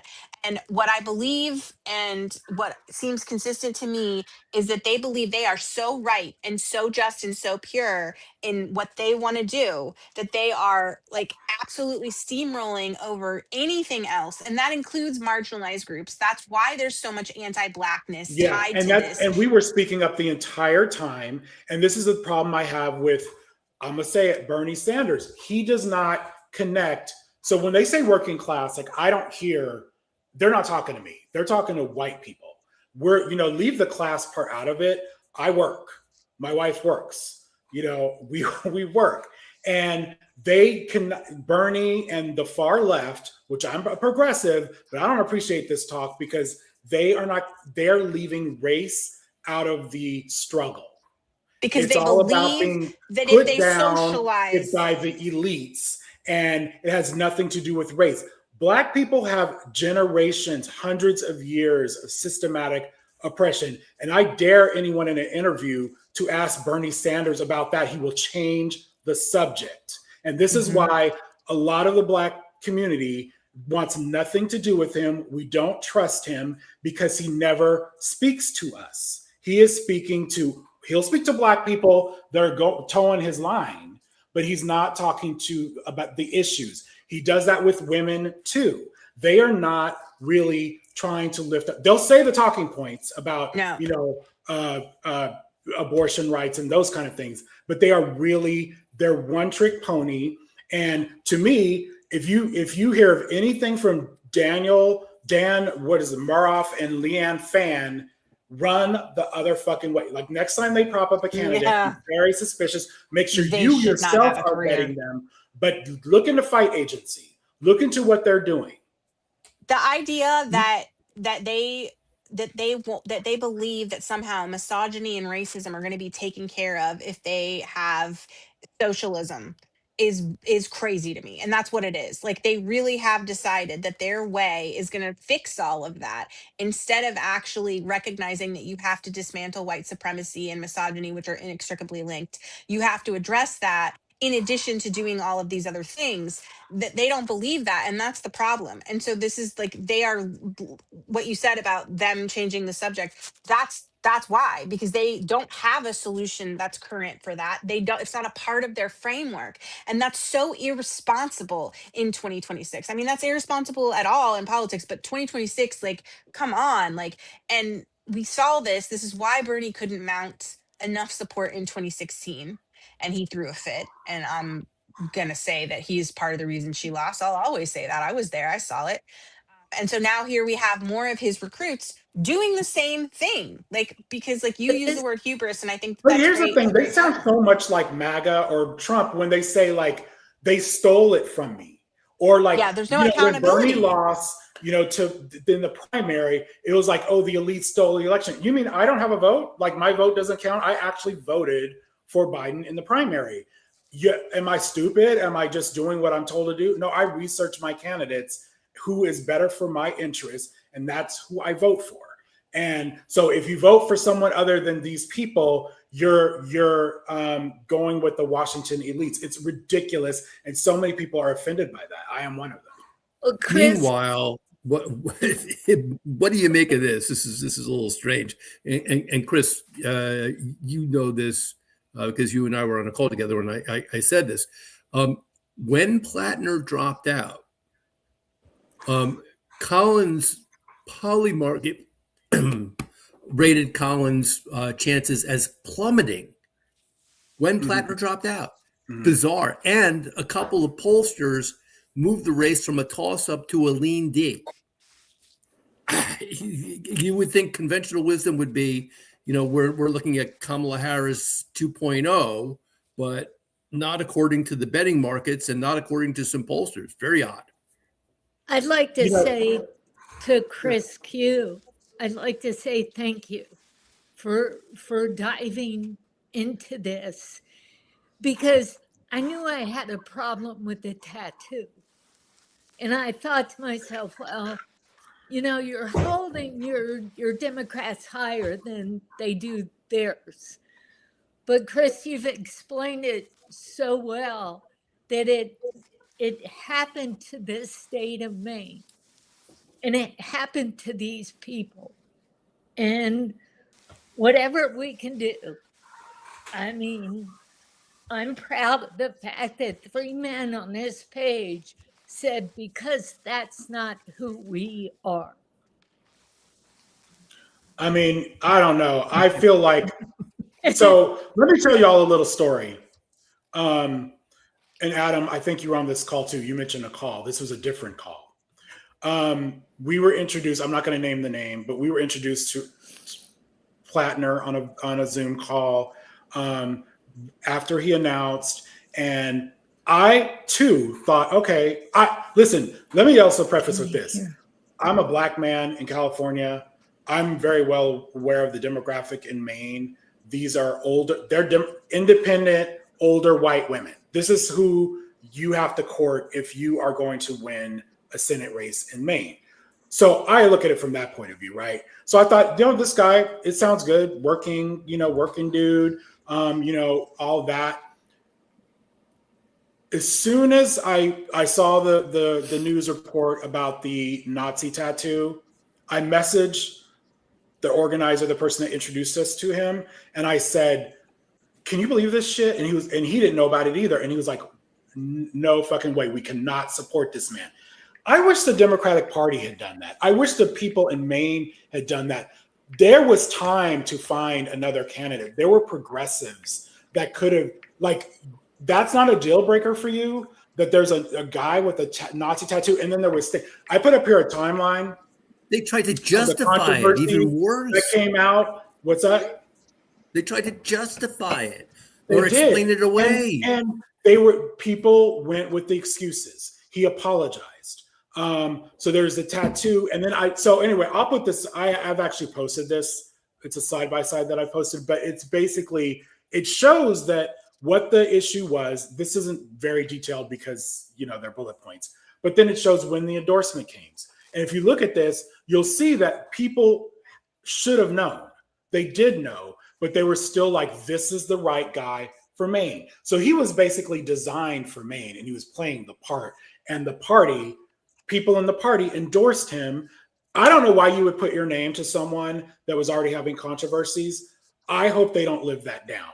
And I think there was a lot of peer pressure and social media bullying happening, because when we did say things, people would say, well, there were several things. Number one, if you're not for Maine, then stay out of it, which I think is absurd when you're talking about a Senate seat, because that impacts all of us. And I'm never going to shut up about that. Also, because my degree is in this. Totally like, what do you mean? Yeah. But also, like, on top of all of that, it was like, oh, well, then when you pointed out some of these things, like, I know, how about he didn't get it covered up years ago? He obviously didn't care. And that's a problem for me. It was like, well, you must want Susan Collins to win. Like, what, my only choice in a primary? You must be a Republican plan. Right. Yeah. Like, oh, you're centrist. No, but I'm just not a Nazi. What do you mean? Like, I think we I think we can let folks do what they want to do, but I don't have to be silent if you're trying to nominate a bigot or a rapist. So yeah, somebody said, "Oh, well, the people of Maine chose," and I'm like, "Well, then they chose wrong, because it's a rapist, and we don't do that." Like, you know what I mean? I think we need to talk about the fact that these folks, this Daniel Moroff or whatever his name is, they sold us a fake product. That's true. They tried to bring him out as this, a working guy, pulled himself up by the bootstraps. It was all a lie. Education. He went to private schools. He did 70-something thousand a year. His whole I'm an oyster farmer. You sell to your mama. You sell to your mama. That's it. Grandfather is a can't go to 70. I'm not saying and I don't want to say that anybody whose only customer is their parents, because I'm not judging. No, but when you're I'm judging selling you him to us, tuition, and it's a lie, that's not okay. And so this is not, to me, this is have not, a I problem told with you that. so. This is like, can we please learn from this? Can we do better? Can we make sure that we are vetting our candidates? And here's another thing. I get that you want, working class, maybe that speaks to you, but do you want anybody with even a lick of experience? Like, could you just I want be a city professionals. council Like, person that part, maybe can we just before use you the run for word- U.S. Senate? Use the word professional going forward. And I said this on my post. I didn't get a chance to make a video, but what I said in my post was I did make a video eventually, but the point that you have when you vet people, when you push progressive grassroots movements in local and state elections, when you're looking at people at the municipal level, which is how movements are built.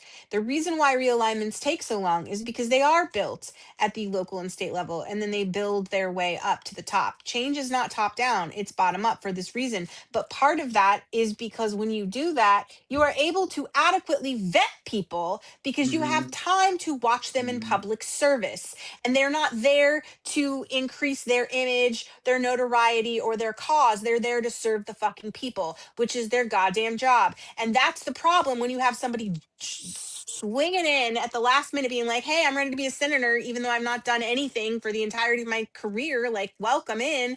That's a problem, because you don't know anything about their past, and you don't know how they've tried to serve people. And look, you can have not only a storied history of progressivism and left-leaning ideology in state and local election, and also know that they're not rapists. You get so many things out of this.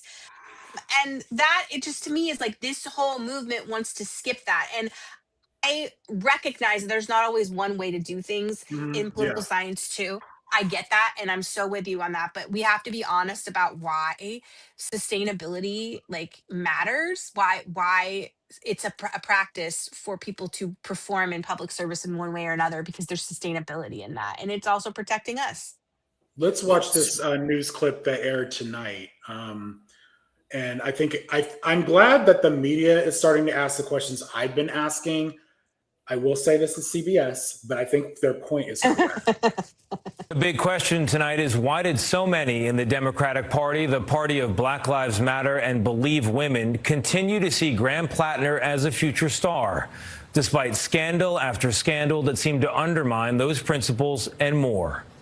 Despite his old Reddit comments about, among other things, why Plattner thinks black people don't tip, despite his chest tattoo with a Nazi history, and despite the accusations of abuse against women. Through all of that and more, Plattner downplayed or denied the claims and was defended by the party and some of its biggest voices. I do believe people should have second chances. If this is a character election, the incumbent has a lot to answer for as well. I'm going to do everything I can to make sure that Graham Plattner is the next senator from the state of Maine. So what's behind? And I just want to point out, we already knew about his Kick account, and Bernie Sanders and Ro Khanna doubled down on their endorsements and their support of him. And I've known for a while that there was a story coming out on Plattner, and they should have known too. And there's actually Susan Collins had quite a bit. She was like, the Republicans aren't that happy that this story broke when it did, that he is not going to be the nominee. Their plan was to wait. Well, I guess he might still be the nominee if he doesn't turn in his fucking paperwork. But they were also planning to drop a bunch of shit on him after it was too late for him to withdraw. So, you know, this happening now is for the best, in my opinion. But these folks, these are our leaders, and this is who they sign their name to. And all that support for him until now. Could it simply be that he was winning, that he had blown out the sitting governor in the Democratic primary and sure seemed like the Democrats' best chance to beat Maine's Republican Senator Susan Collins? In political circles, the answer, it appears, was yes. Many Democrats knew Plattner had character issues. The theory from Daniel Morath, the political strategist who plucked Plattner from obscurity and made him into a star, was that the voters wouldn't care, that they wanted, quote, real people who have lived real lives. I mean, we want people who didn't run for student council, right? We want people who have not been spending their entire lives planning their ascent to political power. But after Plattner was accused of rape this week, it turned out that theory had its limits. Character does matter. Plattner denied the accusation, but for some Democrats, he'd committed the one offense no political party can tolerate. He started to look like a loser. These people are so bad at their fucking jobs. It well, irritates first of all, me. that CBS report was so Republican coded. That 100%. But I agree with News. the points they made. That was 100% Fox News.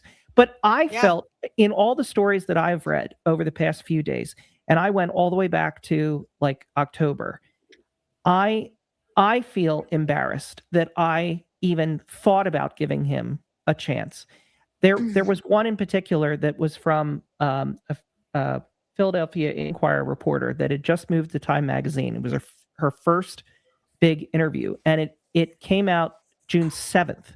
So 2 days before their primary.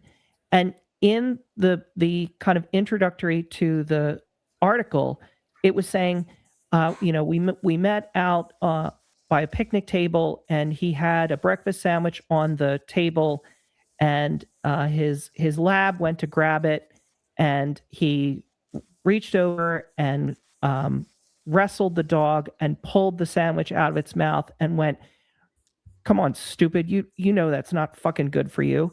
And then she was like, and his hand was bleeding, but he never acknowledged it, and he kept talking. And I mean, my thing is dogs. And that immediately like set off the spidey senses of, this is a horrible person. I would never think I've never heard that. Way. When was that? A Time magazine article from, I think it's June 7th. Was it the same one that told the story about they also reported on his privileged background? Yes. Yeah. And New York Times and Times both did stories. And so I'm sitting here, novice person in Pennsylvania, no skin in the game in terms of that. And I'm feeling guilty. Shouldn't Bernie Sanders and Ro Khanna and everybody else that endorsed him, like, if not them personally, what does that say about their staff? What does that say? What is, it's like every other movement in history where they've convinced themselves that their movement is more important, and that there are certain things, like it's like when the white women wouldn't march with black women when they were looking for voting rights, right? It's the suffrage, like it's the same concept of like what we are doing matters and we'll get you on the other side, right? Like but it's still you putting yourself ahead of others in a way that's wrong. That's just not correct. So they're not going to ever have that. Not at this stage in the game. Bernie Sanders, maybe somebody like Chris Murphy, who's younger, that might actually step back and say, "Hey, I like screwed this up." Maybe, but not. Well, he deleted all of his Plattner posts, which I think is very problematic on itself. You did it. You just apologized. Like, say you fucked up, but like a politician deleting their social media, that's shady to me. And I really like see Chris why Murphy. he would have done that. I really want him to be our next leader. I wanted him to be our next leader. Now I don't know. But it also makes me think now I need to do a deep dive into Dan Osborne. Like, if they were responsible for him too. And I'm like, it makes you second guess everything. Suspicious is the right thing. It should. This is. It just should. The vine is poisoned. Everything on it is a problem at this point. Exactly. Look, I mean, part of the issue with all of these candidates and doing as much vetting as you possibly can ever do is that you don't necessarily come up with everything. Swalwell is a perfect case in point. I mean, how long was Swalwell in public office? Swalwell ran for president, and he didn't do very well, but none of his problems came out. An open secret. Well, he used his position to continue to do that. Yeah, that's a little different. It's different, but it's a part of the same side of the coin where people would look the other way because they were like, but this is in aid of a larger goal or like a larger, thing that we have going on. So we're just going to like pretend like women aren't being abused, or like, maybe it's not that bad, or like, it's the whole, like, what was she wearing situation, right? Like, it's like, like. And also I will say this about Swalwell. Yes, he was vetted, but he wasn't vetted each time he was running. The additional vetting comes from when you're running for a new office. So he was running for, he had been congressman for quite a while. They don't keep vetting incumbents. So take someone like Kamala Harris, for example. She was DA, vetted for that. She was our attorney general, vetted for that. She was senator, U.S. Senator of California, vetted for that. And then VP, excruciatingly vetted. So this is somebody who's gone through a vetting process versus, like, I'm not saying that can be the standard for U.S. Senate, but I'm just saying, I get it. That's you can't so be true, plucking them out just. And that's what I was saying about rising from state and local politics, is that as you move through, like, you're 100% right. Every single time you move to a different race, you're going to be vetted differently. So that's such a good point. And he was really barely vetted, this guy, clearly. Like, I think I could have done a better job vetting this guy. They were so desperate for something different. And obviously those guys don't care. They clearly in that video are like, well, he had. They thought it was a big joke. Posts, but no one is going to care because they just want a normal guy. Like, that's our standard. We can do better. We should be doing better than this. They were literally giggling throughout that interview. I mean, it was awful. They thought it was a big joke. And Donald Trump is here for that reason, because people wanted outsiders that are just like us, but they're not just like us. And that's the point, is that this is the same thing that they did with Donald Trump, where they tried to pretend like he was an every guy. This guy has like tons of money, like at some points, and then lost it, but then got it again because he grifts people. And that's what he does. So he's like, he's had gold toilets. What do you mean? He's not like you. And he doesn't care about you. And Graham Plattner is the same way. They tried to sell him as like this farmer, like, right? Like, oyster farmer. And like, man, he had tuition. Like, he had uniforms. Like, stop. He was not like you and me. Like, I don't know about you. Like, my parents were teachers. They weren't paying $70,000 for me to go to school at any point. Like, they're like, girl, you want to go to college? You better get that in state tuition. And I did. So this side by side, because we've been talking about Swalwell and Plattner, this is actually posted by Right Wing. But it's very true. And I do like the comparison because, first of all, in California, we were a little more fortunate because our situation was before our primary. So we were able to take steps, and it was not easy. Like, I will be honest. Swalwell was my guy. I liked him because he was a fighter, because I thought he could go head to head with Trump. I could see him as my next governor. I'm in California. But when when we found out he was a predator, a lot of us, Michelle's in California as well, we just went back to the drawing board. We did our research. We did not hang on to this guy. I have to say, I was never Swalwell. You were. I know you were. I know you were. I was Becerra from day one, and I always liked Becerra, but I was one of those people who was like, he can't, like, he's not going above 5%. He should be studied. Like, that whole thing should be studied. You want to talk about grassroots in the end?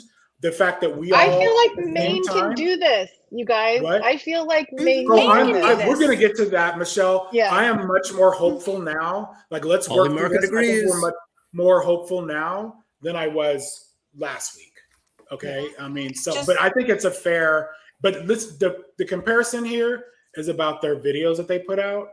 And I think it's kind of interesting. It's kind of scary, actually. That you see and hear from me directly. I wanted to directly address the troubling, serious, and false allegations against me. These allegations of sexual assault are flat false. Any accusation of non-consensual behavior is categorically false. I'm going to spend time with my family and friends, and I appreciate those who have reached out to me to show support. We are taking the time to reflect on the best path forward for the state that I love, the people that I love. When you guys realize how small the PR world really is, like, right? When you realize how small the crisis management teams are, you see stuff like this and you realize that that's exactly what's happening here. And I think it's hard because, like, people feel so pushed up against the wall right now. And I know there have been instances where people who have been in the party for a long time have maybe proven to be bullies or like pushed people out of positions or, tried to encourage people to drop out or whatever. I'm not saying that doesn't exist, but your biggest enemy here is Citizens United. Like, that's your big issue here. Like, money is your problem. Money is your enemy in all of these races and all of these things. If you want somebody to like that is a candidate that has these more progressive views, if you want to make this change, the reason people don't know who they are, it's a social media thing. It's a they haven't served before thing. It's not because the DNC is trying to prevent you from getting this guy elected. Like, I mean, I think at this point the Democrats are desperate. We've seen they'll take almost anybody. So like they're just and I've heard contradicting stories on Graham Plattner, that there were folks who were in his community who were like, I would never vote for that guy. Yeah. So it's confusing to me in that I've seen folks from Maine who are like, not my guy. And then I've seen folks. They have different opinions just like we do in our state. They're so, I know, but they're Black so girl from Maine, drastically different. Black Girl from Maine is on Threads, and I encourage people to follow her because she's been fantastic. She's amazing. She's been great from the beginning. I've been following her for a while. Black Girl in Maine, and she's there on the ground, like reporting like what people are feeling, and I trust her. And she's I think has a good read on this. So if you want somebody to follow that's in Maine that you can trust, that's been there from the beginning, following all of this, like she's a good follow. And the only Quinn, I have a question. Do you plan on going to Maine again anytime soon? Because I'm really curious to know if those yard signs, are still yeah. Still there. Say, the only silver lining is it is Maine and it's not California. It's 1.5 million people, not 40 million. So with small towns and small coalitions. But it is 2 U.S. Senate seats. You have California. But my point is, if your problem is name recognition, like you have fewer people to get to in this short amount of time. That's a great point because they have so little time. Yeah. Here's some Mainers that are speaking on camera here and the clip. Troy Jackson, if they put up Shanna Bellows, I'm voting for Susan Collins. The reviews from voters here in Maine are mixed after progressive hopeful Graham Plattner suspended his Senate campaign amid allegations of sexual assault, allegations that he denies. Could you have seen yourself voting for him if he had stayed in? No. No, I probably would have tried to write somebody in. Most of the voters I spoke with said they thought it was a good idea for Plattner to drop out of the race, and some of his former supporters said they remain hopeful that whoever the Democratic nominee ends up being will be able to defeat longtime Republican incumbent Senator Susan Collins. Are you confident Democrats could actually defeat Susan this time, given all that's happened? I think they can. I think people are looking for answers. I think we've hit a bump, and now we can smooth things out. Do you think if he had stayed in, Democrats would have had any chance of winning this seat? I doubt it. All right. That's a Mainer. A bucket hat. That's a Mainer. But that's correct. But that's the correct bucket hat. assessment. Really, you didn't even have to say a word with that bucket hat on. Mm-hmm. But he's one right. of the things that the black girl in Maine, is that what it? Yeah, black girl in Maine, Maine. Black girl in Maine, pointed out was that she has been there for 20 years. That moved for her husband that had roots there, and she's still from away, which is how Mainers talk about anybody that's not from Maine. We went on a lobster boat excursion, and the lobster man said this to us, that, you know, I'm a Mainer because my family goes back like, you know, a million generations, but Janie over here, who's the captain of the boat, she's not a Mainer because her family only goes back one generation. Listen, if you've watched Murder, She Wrote, you know all about this. I'm not kidding. It's a whole thing. This is, you know, so one of the things that really has to be overcome too, that people from outside of Maine are going to have to be very careful about, is they are very protective of people from outside meddling in what they're doing. So as much as we acknowledge that we have a stake in this because it's a senator, we also have to tread lightly and not come across as being prescriptive and knowing better and doing what is going to push people away and just go, screw it, I'll not vote, or I'll just stay with Susan Collins. Well, I mean, they do need to hurry it up the fuck up a little bit. Like they do need. Oh wait, if you're somebody's got to say it. We kind of did know better, but okay. If you're on socials, like, think it, don't say comedian, this guy Trey Crowder did the best skit that really summarizes everything, because he plays a guy that wakes up from a coma. And finds out about what's going on with Plattner. And like, when I tell, like, it is perfect, y'all should go watch that video, because I think I reposted it on Threads too, but it's on Instagram and Threads. And anyway, he's got accounts everywhere. I think he's like a comedian. So, but it's perfect the way it explains how it happens. And it kind of will leave you feeling like, how did we wait until the final days? But at least we're here. So now we're going to go through the people that we have as options. And I gotta be honest, I've been policing, or I've been, you know, like kind of trying to like get a feel for where everybody is on this. And not today. There's not except for people don't seem to like Bellows. That's what I know. So there's not like, I know I've seen some people talking about Troy, but like there's not one consensus is what I'm saying. Tomorrow may be different, but today there wasn't one person. So at this, what I'm saying is it's anybody's game. They're going to have, it's up to, I mean, honestly, I think Maine, let's pause for a second on that one, because I'm just reporting from socials what I had seen. Do you have a clip of the state party head of the woman who's? Oh yeah, she's great. I have a couple of clips, but I want to get your guys' opinion on this. Watch this interview with Troy Jackson, who is so what I put up here a minute ago were some of the people that are being talked about. If you want to see, it's on all my socials except for TikTok. But it has like 6 of them. But it's a very open process. I do feel like it is going to be transparent. Here's a clip with Troy Jackson. Watch this clip and tell me what you guys think of this after. I gotta head out, folks. You supported him. You bragged about being one of the first supporters of him. Why did you stick with him for so long? Why did you stick with him after the Nazi tattoo? Why did you stick with him after the New York Times article and the aggressive women stuff? Stick with him after the Reddit posts that were arguably racist and sexist? I know he denies the sexual misconduct allegations, but why did you stay with him for so long? Well, the Nazi tattoo and the Reddit posts, I mean, I didn't know. I mean, I haven't even ever been on Reddit. But, when people talked about those things and then he turned around and said, that these were times whenever they were dark for him and, he'd grown and all this stuff. I mean, they were, a different time period for him. And I understood, that people can change.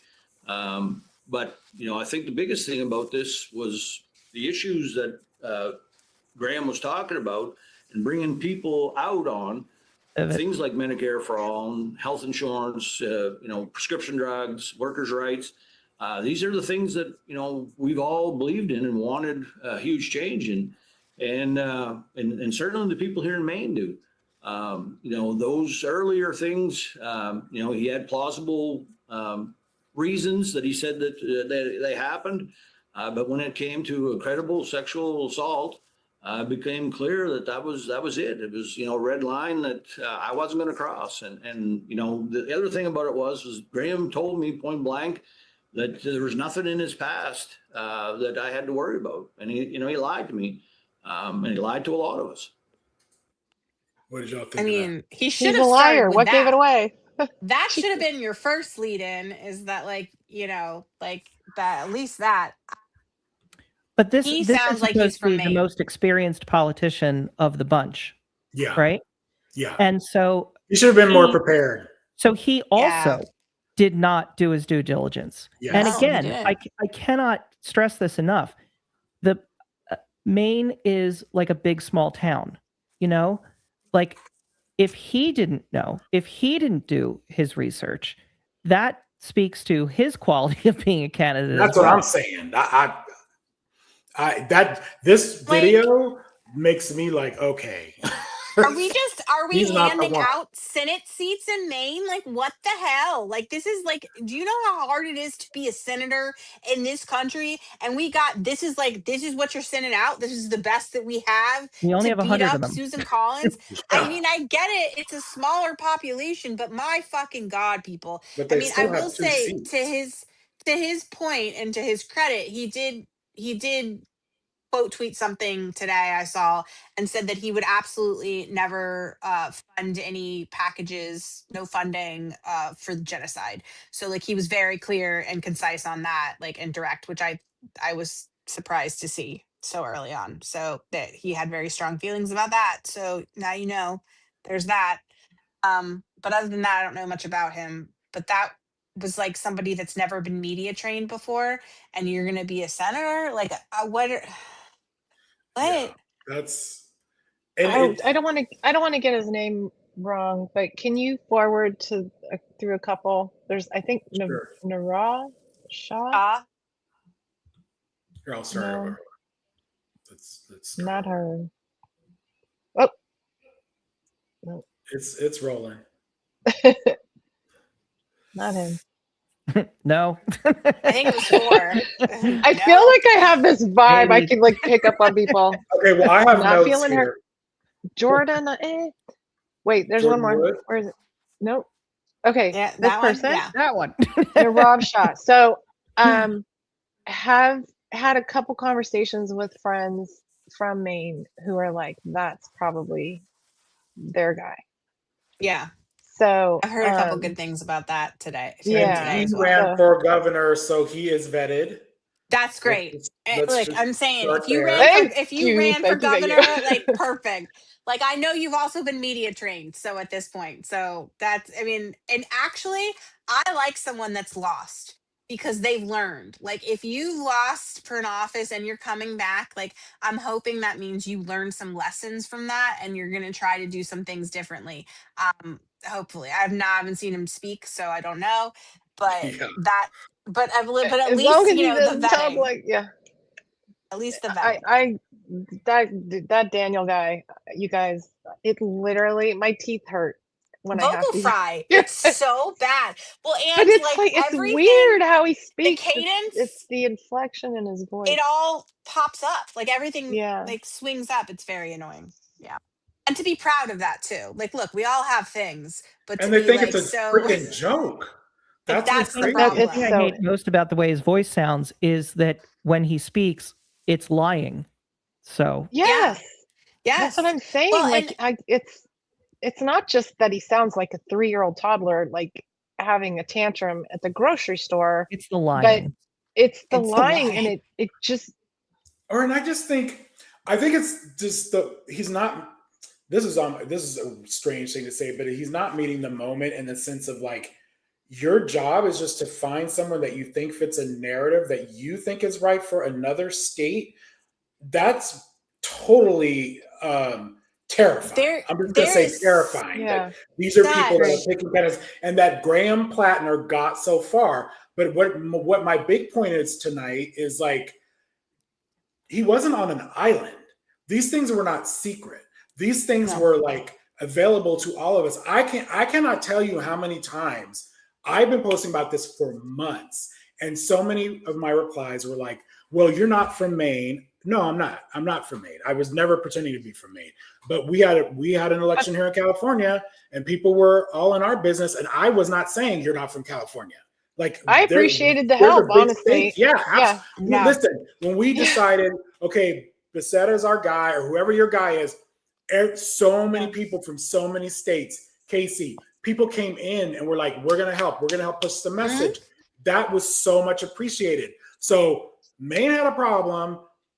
I, as a Black man, did not appreciate this guy, and I was calling it out. So I have no apologies there, but I do have faith that Maine is going to get it right. I don't know if they can cross the finish line in time. I think this is superhuman. I think they can. But I think they're in good hands. I think that, in fact, let's just go there. We can do it. So our CTA, first of all, we'll backtrack. Chris, you wanted to, okay, so we have, her name is, what is her name? Her name is Devon Murphy Anderson. She is the executive director of the Maine Democrats. She's 31 years old. And I find her You'd very never know. just the past couple of days. So this is the video. So rumors, but they seem to be true, were coming out that Plattner wanted to say so in the transition, who was going to replace him, how it was done, what their message, like, why do you get a say so when you were the reason we're in this problem? So she, rightfully so, put out a video, basically clocking this. I wanted to provide you all an update on the U.S. Senate race here in Maine. As you know, the Maine Democratic Party has been working around the clock to develop a process to replace our U.S. Senate nominee that is open, inclusive, transparent, and fair. The integrity of this process is just as important as the outcome, and we are committed to ensuring that Democrats across our state can have confidence in both. Unfortunately, Graham Plattner's team has repeatedly reached out to us in an attempt to put their thumb on the scale of what this process looks like. We have repeatedly reiterated to Graham Plattner's team that they have no role in determining our next Democratic nominee for the U.S. Senate, nor in determining what this process looks like. We have also reiterated that Graham Plattner must drop out of this race so that Democrats in Maine can focus on defeating Susan Collins this November. We look forward to making this process public as soon as Graham Plattner formally withdraws from this race. Which he has not really done. He made a video and said, he suspended his campaign, but he has not filed the paperwork, and he says he's going to do it on Monday at the last possible minute is Monday. So this is not a good guy, you guys. Like, he doesn't, like, to me, to make that move, you do not care about Maine Democrats. You do not. I want to you can point be something confident. out. and not entitled. Sorry, I just want to say you can be confident and not entitled, and this is the problem. The like you said earlier, the hubris from these people. It's not what's in the best interest of Maine or this country. It's about like their movement, and that is a problem. Michelle, go on. One of the things I just wanted to kind of point out to people, as somebody who recognizes patterns. So the way she just spoke to us, okay? She literally just told us that they were reaching out to their camp, okay? And trying to put their thumb on what was going to happen. I saw today that Mr. Katz, or whatever the heck his name is, who is very much involved, deny it and say, we didn't do that.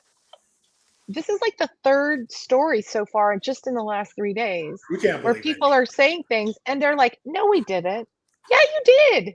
Who do we trust? Yeah, do we trust the guy and his team who literally fed us a bunch of bullshit? He could not be and less of a gave us politician. a I'm gonna tell literal you guys something else that's candidate. very She just made a controversial. speech.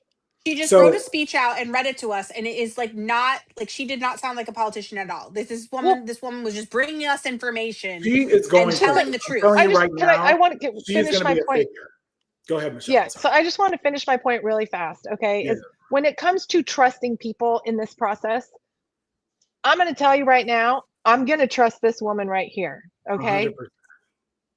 100%.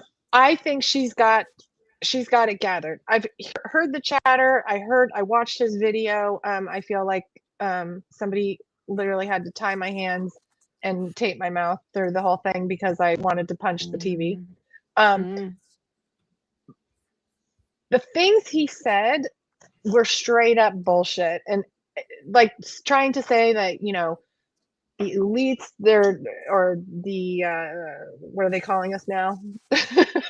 Sorry, establishment? I don't know. the establishment. Thank you. Yeah. That, you know, the establishment's doing this to me.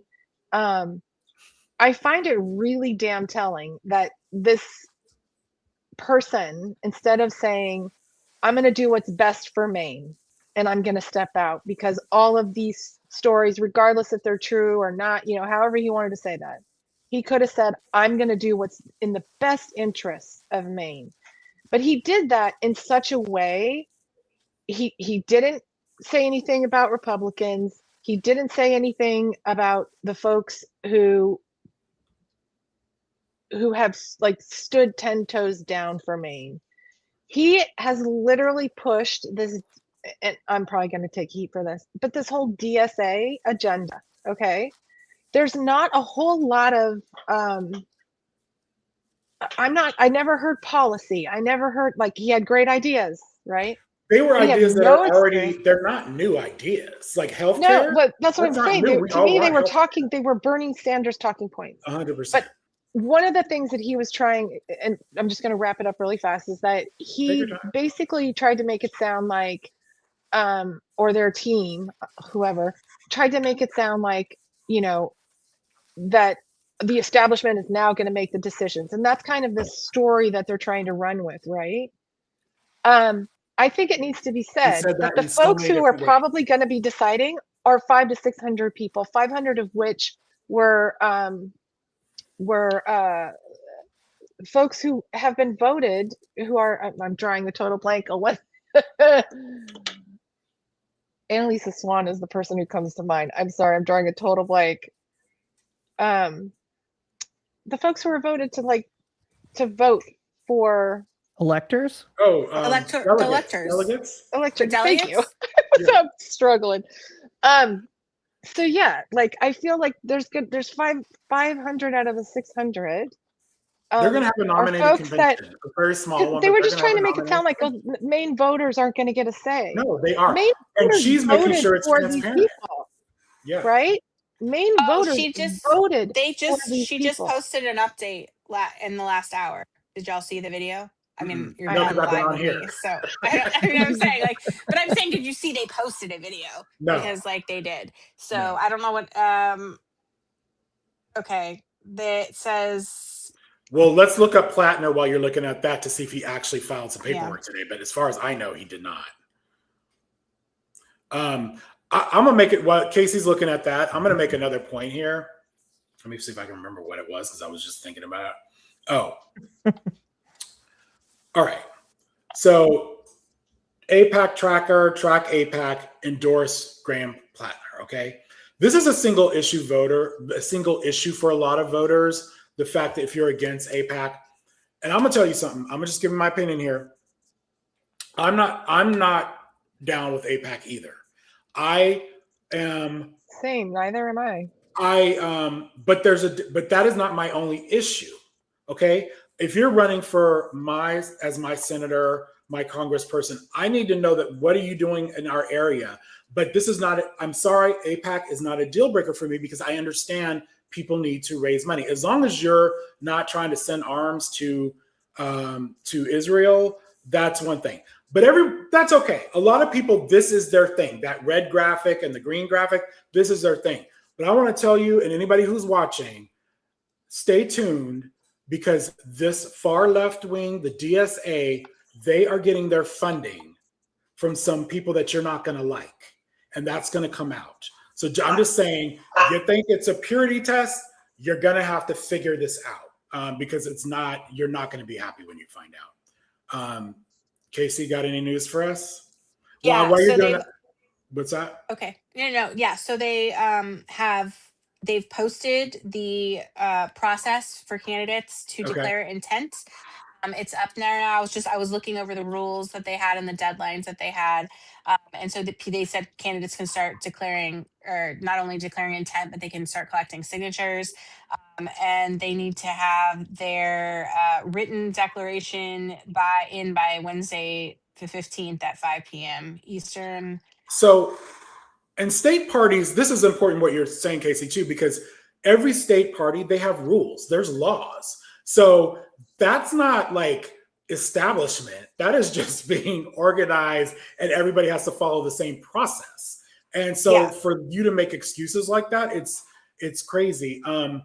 There's another video that I wanted to share with you guys, or Casey, did you want to say something else? Because this kind of explains it too. It looks like they're going through this all looks pretty standard. But like, I like that she posted it. She's like, even though it's late at night, here you go. It's live. Like from what she says, they're working round the clock and it looks because great. they know it's crazy. It looks professional. It looks well done. Their website is good. Like everything looks okay. I was just looking at the rules. It all makes sense to me, like what you would expect to see. So I think good on them. Like I think Maine is going to be fine. They're in good hands. I think they're in better hands. Let's listen to Devon herself. This was last night that this was, I actually posted it this morning, I think. Cycle here in Maine, we have seen absolutely unprecedented energy and enthusiasm around the ideals that we share together as Democrats. And so here's what I want to say to the Maine people tonight. Here's what I want to promise, that as we embark in this process together, we are going to be guided by those ideals that we share and that many of us voted for when we cast our ballot for Graham Plattner. And those ideals are that working people in this state shouldn't be struggling to put food on the table while billionaires are only getting richer. And that also those ideals include that our farmers and our fishermen and our loggers and our families deserve health care. And that women deserve to have their reproductive rights restored in this country. And that us Maine people are going to vote in the first election where Susan Collins is going to have to face us after she cast the decisive vote for Justice Brett Kavanaugh that overturned Roe v. Wade. Those are the ideals that are grounding us in this process. It is time for us to unify. And what I can say about the process is that we are going to come out of this stronger than ever. If you have ever met a Mainer in your life, you know that we are incredibly resilient, we are incredibly grounded, and we have a lot of integrity. And what we need from the rest of you all watching, the rest of the American people, and we are well aware that the eyes of our nation that we are hoping to serve well are on us. What we need from you is your support in this process. And what we need are donations, because we have got a US Senate nominee that is going to start in 2 weeks from scratch. And we have to have some groundwork laid for them and the resources for them to compete so that we can beat Susan Collins in November. Does the Plattner campaign have money that it can use in this election to support the Democratic nominee?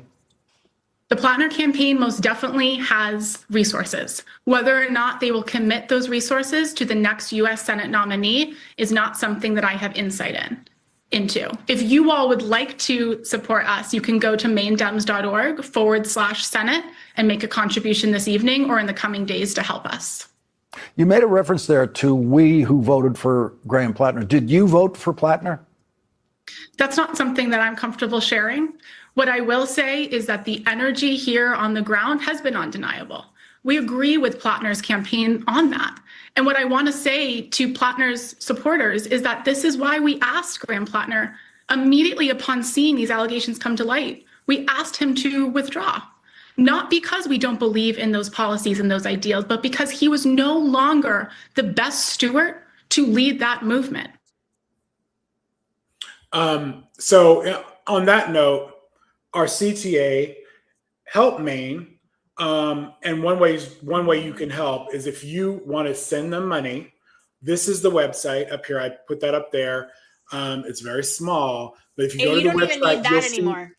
What's when that? you go there now, there's a pop-up that's like the Senate process, and it literally has. Hold on, I'll show you. Okay, good. It has two windows, like you can't avoid it. One is like, do you want to be a candidate, and the other one's like, do you want to donate? So you literally this says it here too.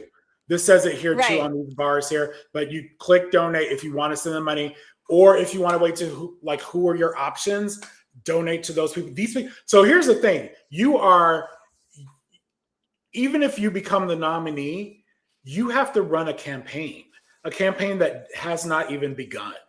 And so this is not normal. And so they need all the support they can get.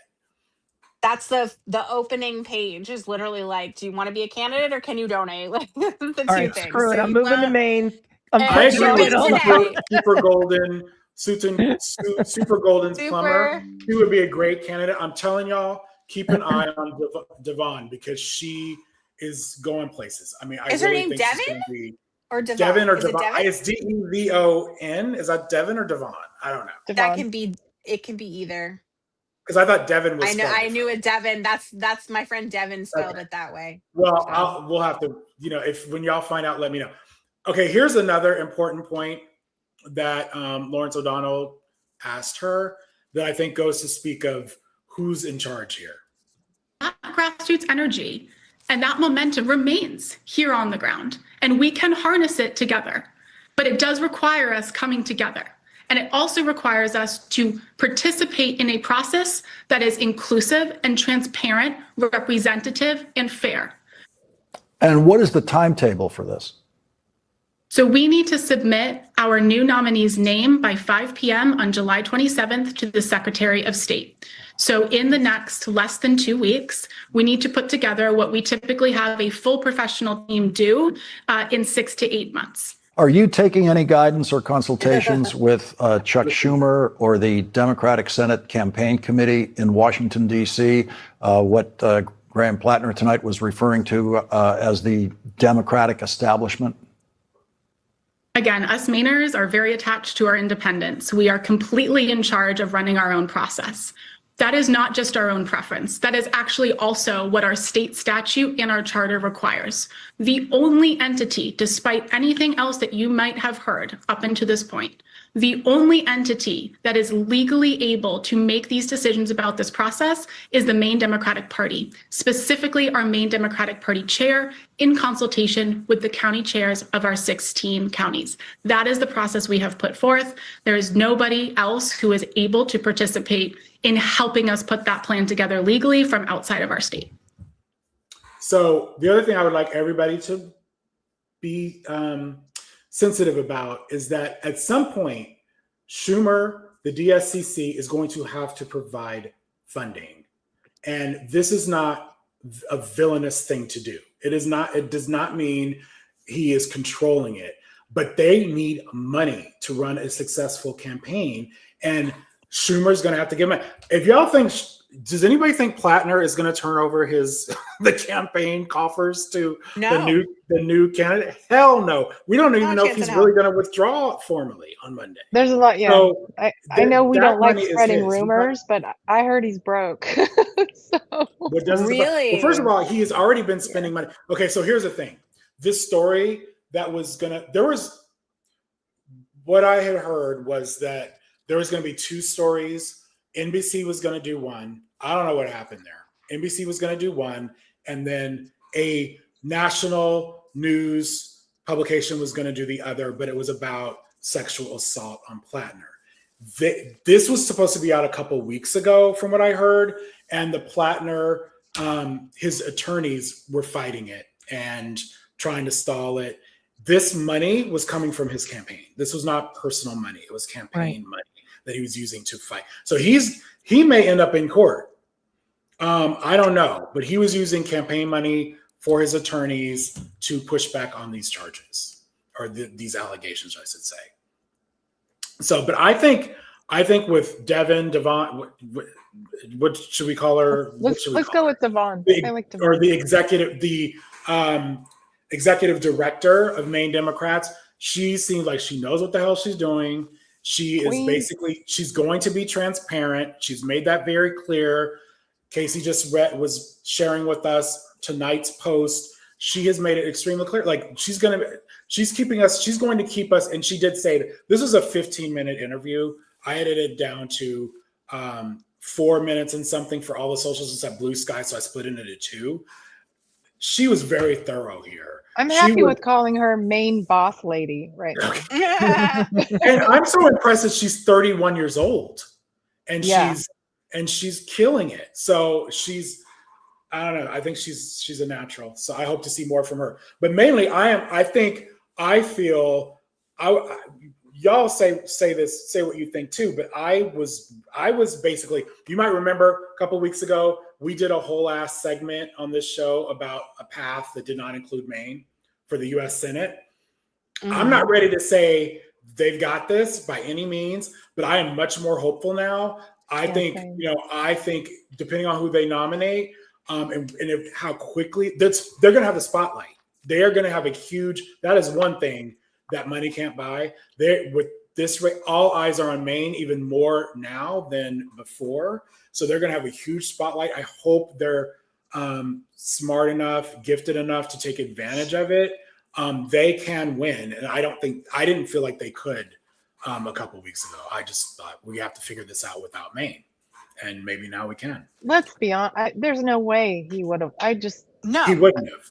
I think it was overstated, the fact that they were trying to make it sound like he was the martyr savior, this glorious thing. But I mean, I wasn't seeing that. I was told that people on the ground, a lot of people were not for him, but they weren't going to say. Yeah, that's what I was saying earlier. Just to be clear, this is from a Mainer. This is not from just people on social. This is actually a conversation. Yeah, same. Who actually worked for Plattner and shared this information. So she's aware. I really think they're going to find that it's kind of like what happened with Kamala Harris to some extent, because I'm still not here to say that didn't go correctly, because I think that there were other forces. But also, pause there for a second, because Casey and I have talked about this. If the four of us got together and said we're going to cheat, and we're going to, the path is through the swing states, don't you think we would have said, okay, well, let's do 5 instead of 7, because that'll seem a little more would have plausible. We would have. They got to go all the way. These people, it's like, let's do all 7. All 7. They're always doing extra. 7.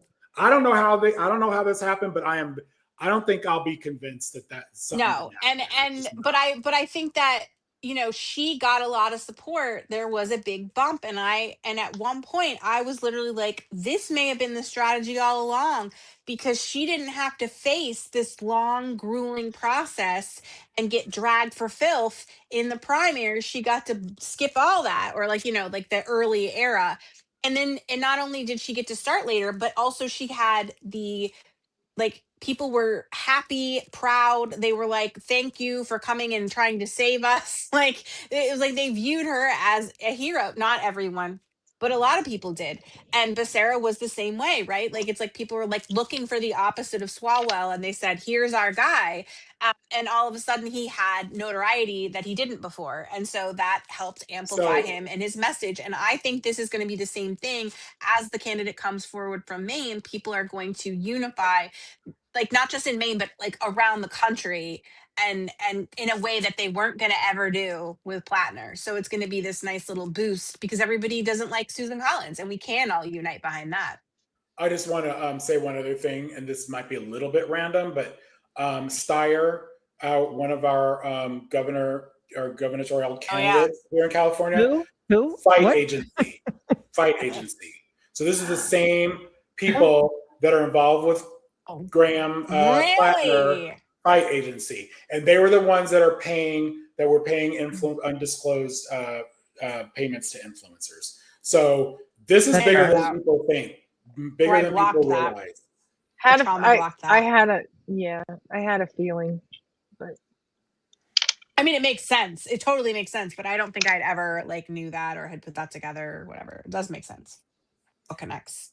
All right. So what else? Get money out of politics. Huh? Just money out of politics. Let's move. Should we move on to week's best?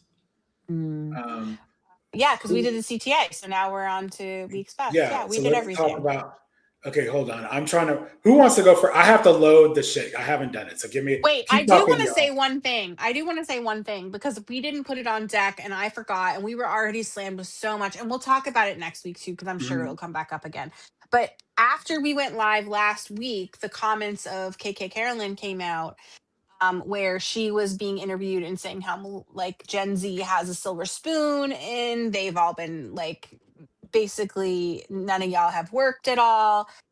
You've been spoiled, and like social media went wild with that because obviously like this lady married a man that's older than her dad, who's a real estate developer or whatever. Like, girl, what? Anyway, the point I would like to make is I think it's a really interesting strategy, and I'm curious why the Republicans really think that they can like come for Gen Z months before a midterm election that they're already set to lose. I just feel like that's an interesting strategy, and I would like to point that out. So everybody keep your eyes peeled because these people don't do things by accident, is what I'm saying. Like, this was intentional. All the points that she made, and I know Jesse Waters likes to like fan the flames and stuff, but I still think that was a choice. I didn't bring any pictures, but I did a video on it, and so did everybody else because everybody was so mad at her. Who wants to go first? Chris, you want to do yours first? Sure. You? Okay, let's go ahead. So mine is The Pit, and the fact that they got 26 Emmy nominations. They won for Best Drama for their last season.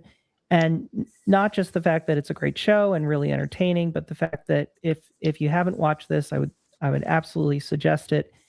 Noah Wiley's mother was a nurse, and he has treated this extremely seriously. He has made this as political a show as it can possibly be, and yet still entertaining. They have touched on a ton of very topical things that we have talked about, and are on the correct side of them. They have talked about the Medicaid cuts, opioid crisis, hospital funding cuts, burnout, depression, mass shootings, ICE, and done so in a really brilliant way. And I just think that the fact that they're being recognized is wonderful. The fact that so many people love the show is wonderful. But I also think that he is helping move the needle politically through this show as well. Cool. And I love him. Yeah, It's my favorite show. It's too traumatizing. I can't. I love it. I love it. My nervous system so can't do it, but I would like to say that I really like him. And so I was really rooting for this show. And I love that everybody else loves it. And I do keep it like I'm following like social media stuff of it. Like, so I try to keep you know, like I'm really wanting it to do well. So I'm happy to see that. And who wants? I love it. Who wants next, Michelle or Casey? I'll go next. Well, do you have the video? I do. Give me a second. I saw this earlier. Is your video with sound or not sound? It has sound. Okay, so do you want me to put the video first, or you want to talk first? Actually, you can do the video because it's self-explanatory, and I just want to say shout out to the judges, the justices that are keeping it real for all of us, because you know, it matters. It matters. We have laws, not men. We're hoping that this march will be a symbol for what this bus ride stands for, and that is standing up for the rule of law, the bedrock of our democracy. It's what's kept this country together for 250 years. We started this country in disagreement. We've always had disagreements, but what's kept us together is an agreement to follow the law.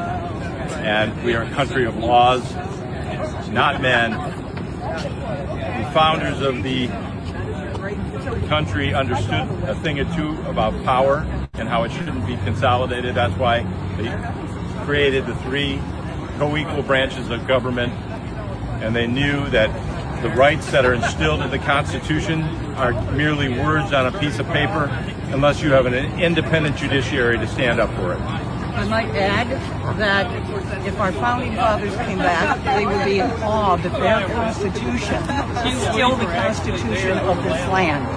They had their doubts, and rightfully so, because it was an experiment. It was new, and here we are 250 years later, using the same document, the same Declaration of Independence and the same Constitution. And I think about what Benjamin Franklin said in response to a woman saying, what kind of country or government is this? And he says, a republic, if you can keep it. And if Ben Franklin was here 250 years later, I think he'd be happy that, yes, we did keep it. But we have to protect it as well.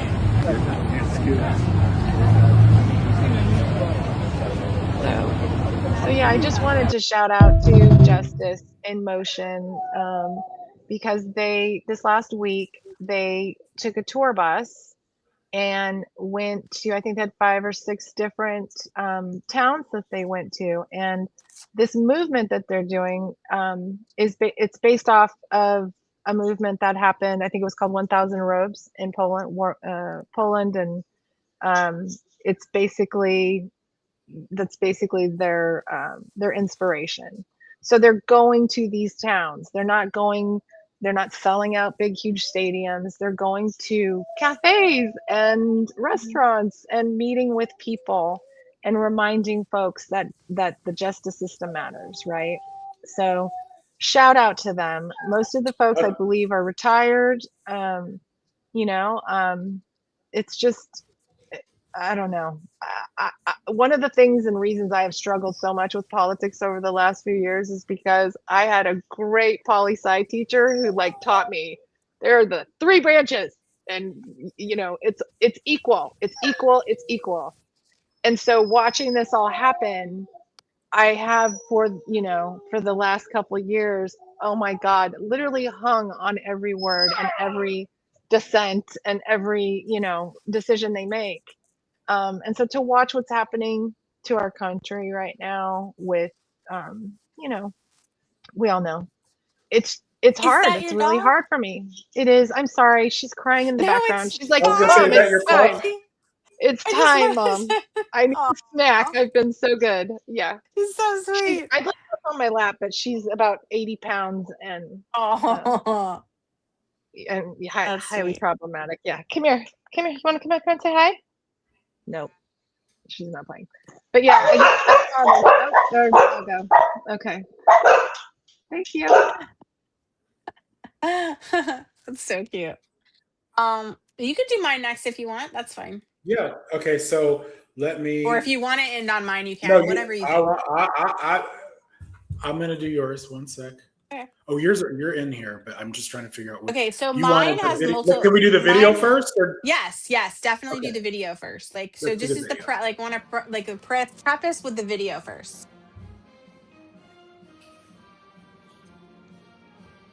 Oh, this was so good.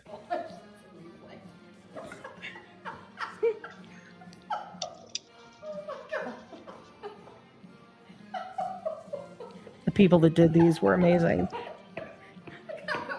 Yeah. You gotta get arrested. You'll get arrested. It's Jello. Oh, come over here. That's a felony right there. That's right.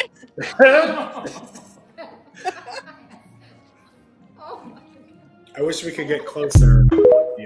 So I like that part. That part was funny, right? Like it was funny to watch her like saluting. That was so cute. But then I went to the comment section and I was like, wait, there's like a gazillion comments of people that made their own reflecting pond themed July 4th. So I just made a quick video of them all. And I never would have thought of that in a million years. Because everyone had all these cocktails. People are so creative. Awesome. that was their patriotic theme was the reflecting pool punch or martinis or like whatever. And I was like, see, look, we can be united. Like, because everybody thought like this is how we're gonna celebrate. And they did it I together. thought it was brilliant. The blue fruit roll up as the liner that's coming up. Very smart. It's so funny. And so Jello we shots, need more of those cupcakes.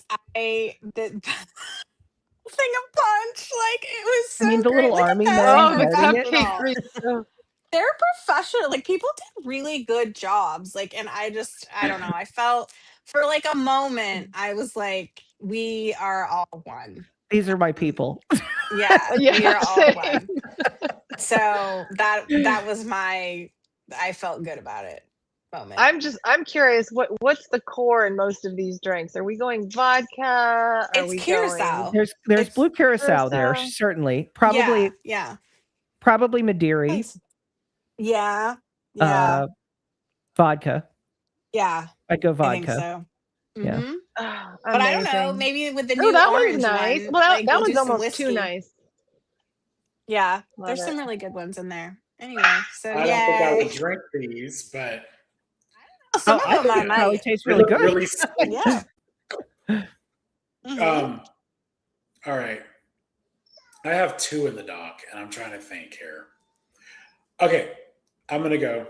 So mine is a theme that I'm noticing lately that I really am responding to. So Trump is really, you notice how he's really obsessed with Obama. That has been the case all the time. The media is really playing this up on their own.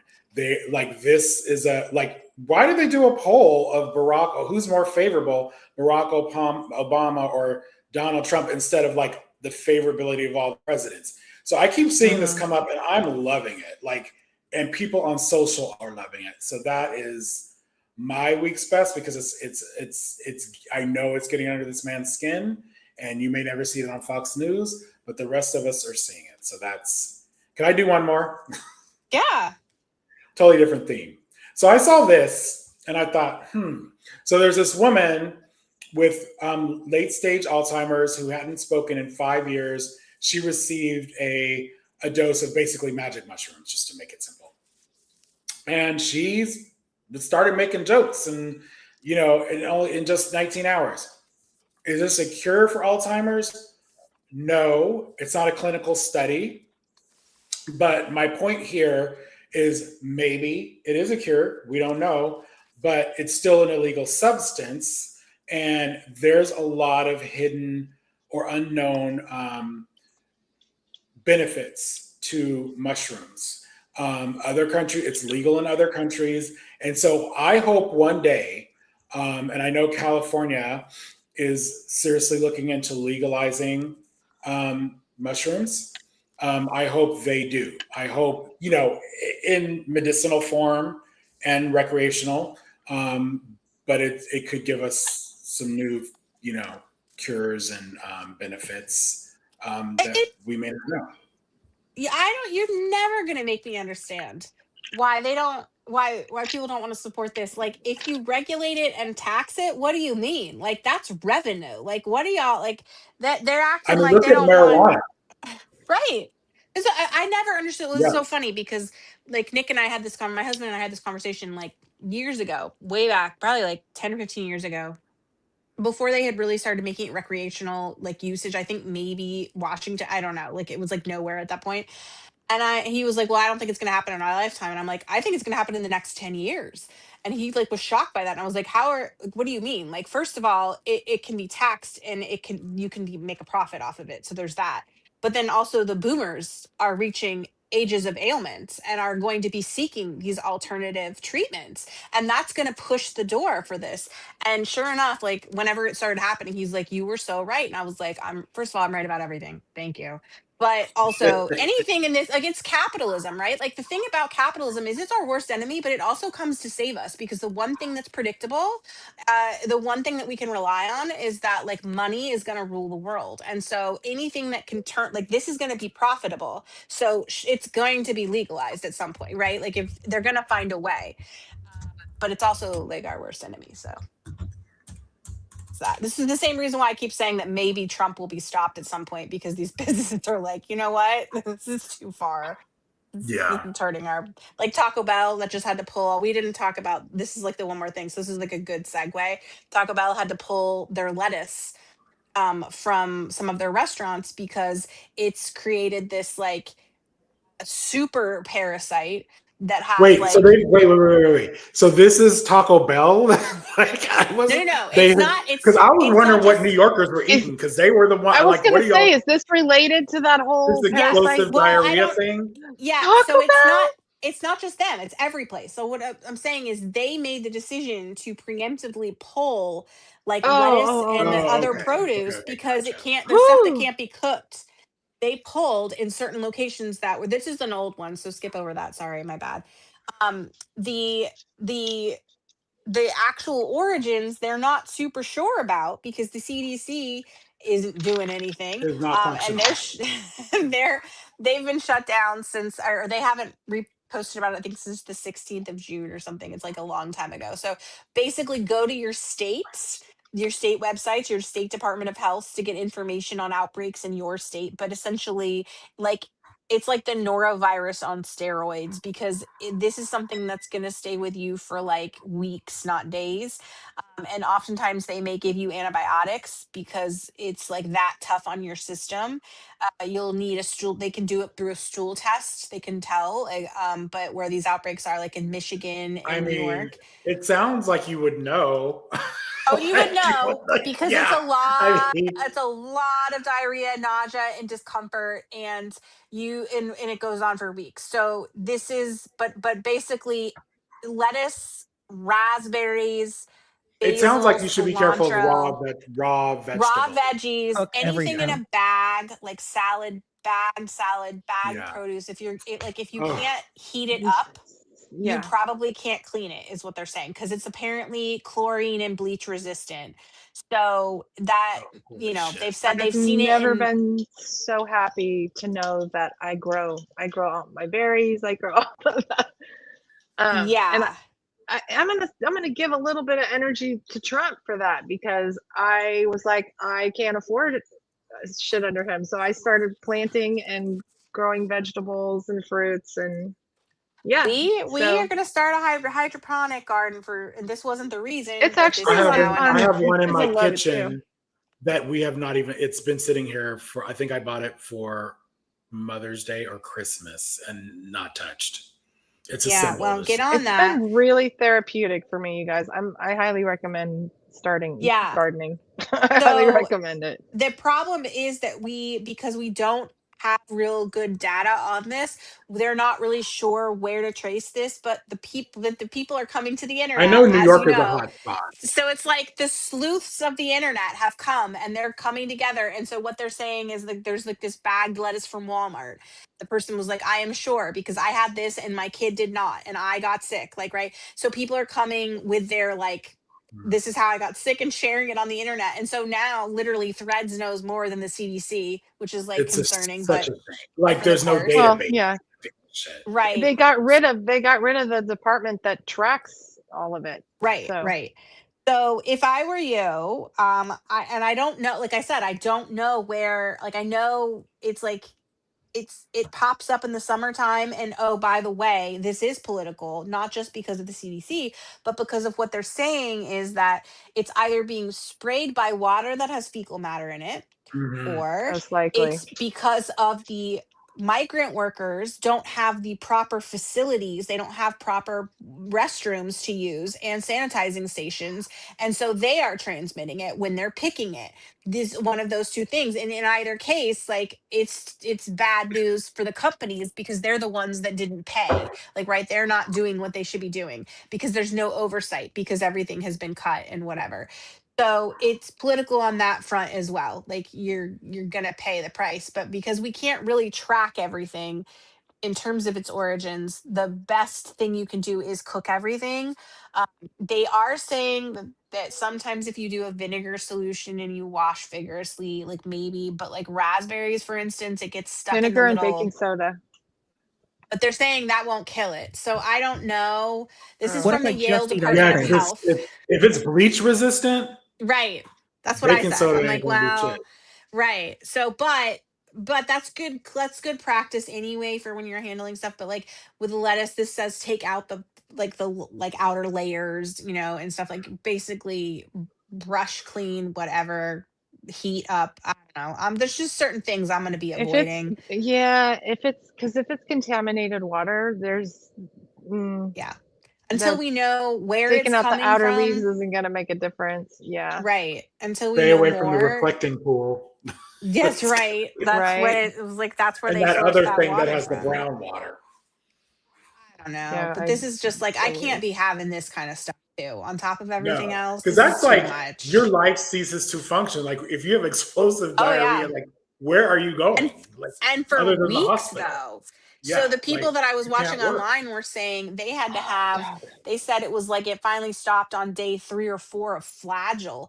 Flagyl is a really heavy duty antibiotic. Like I can't take it. It bothers me so much. Like I don't know what I would do. I'd be fucked. But I'm just like, we're not talking about lightweight like doxycycline stuff even.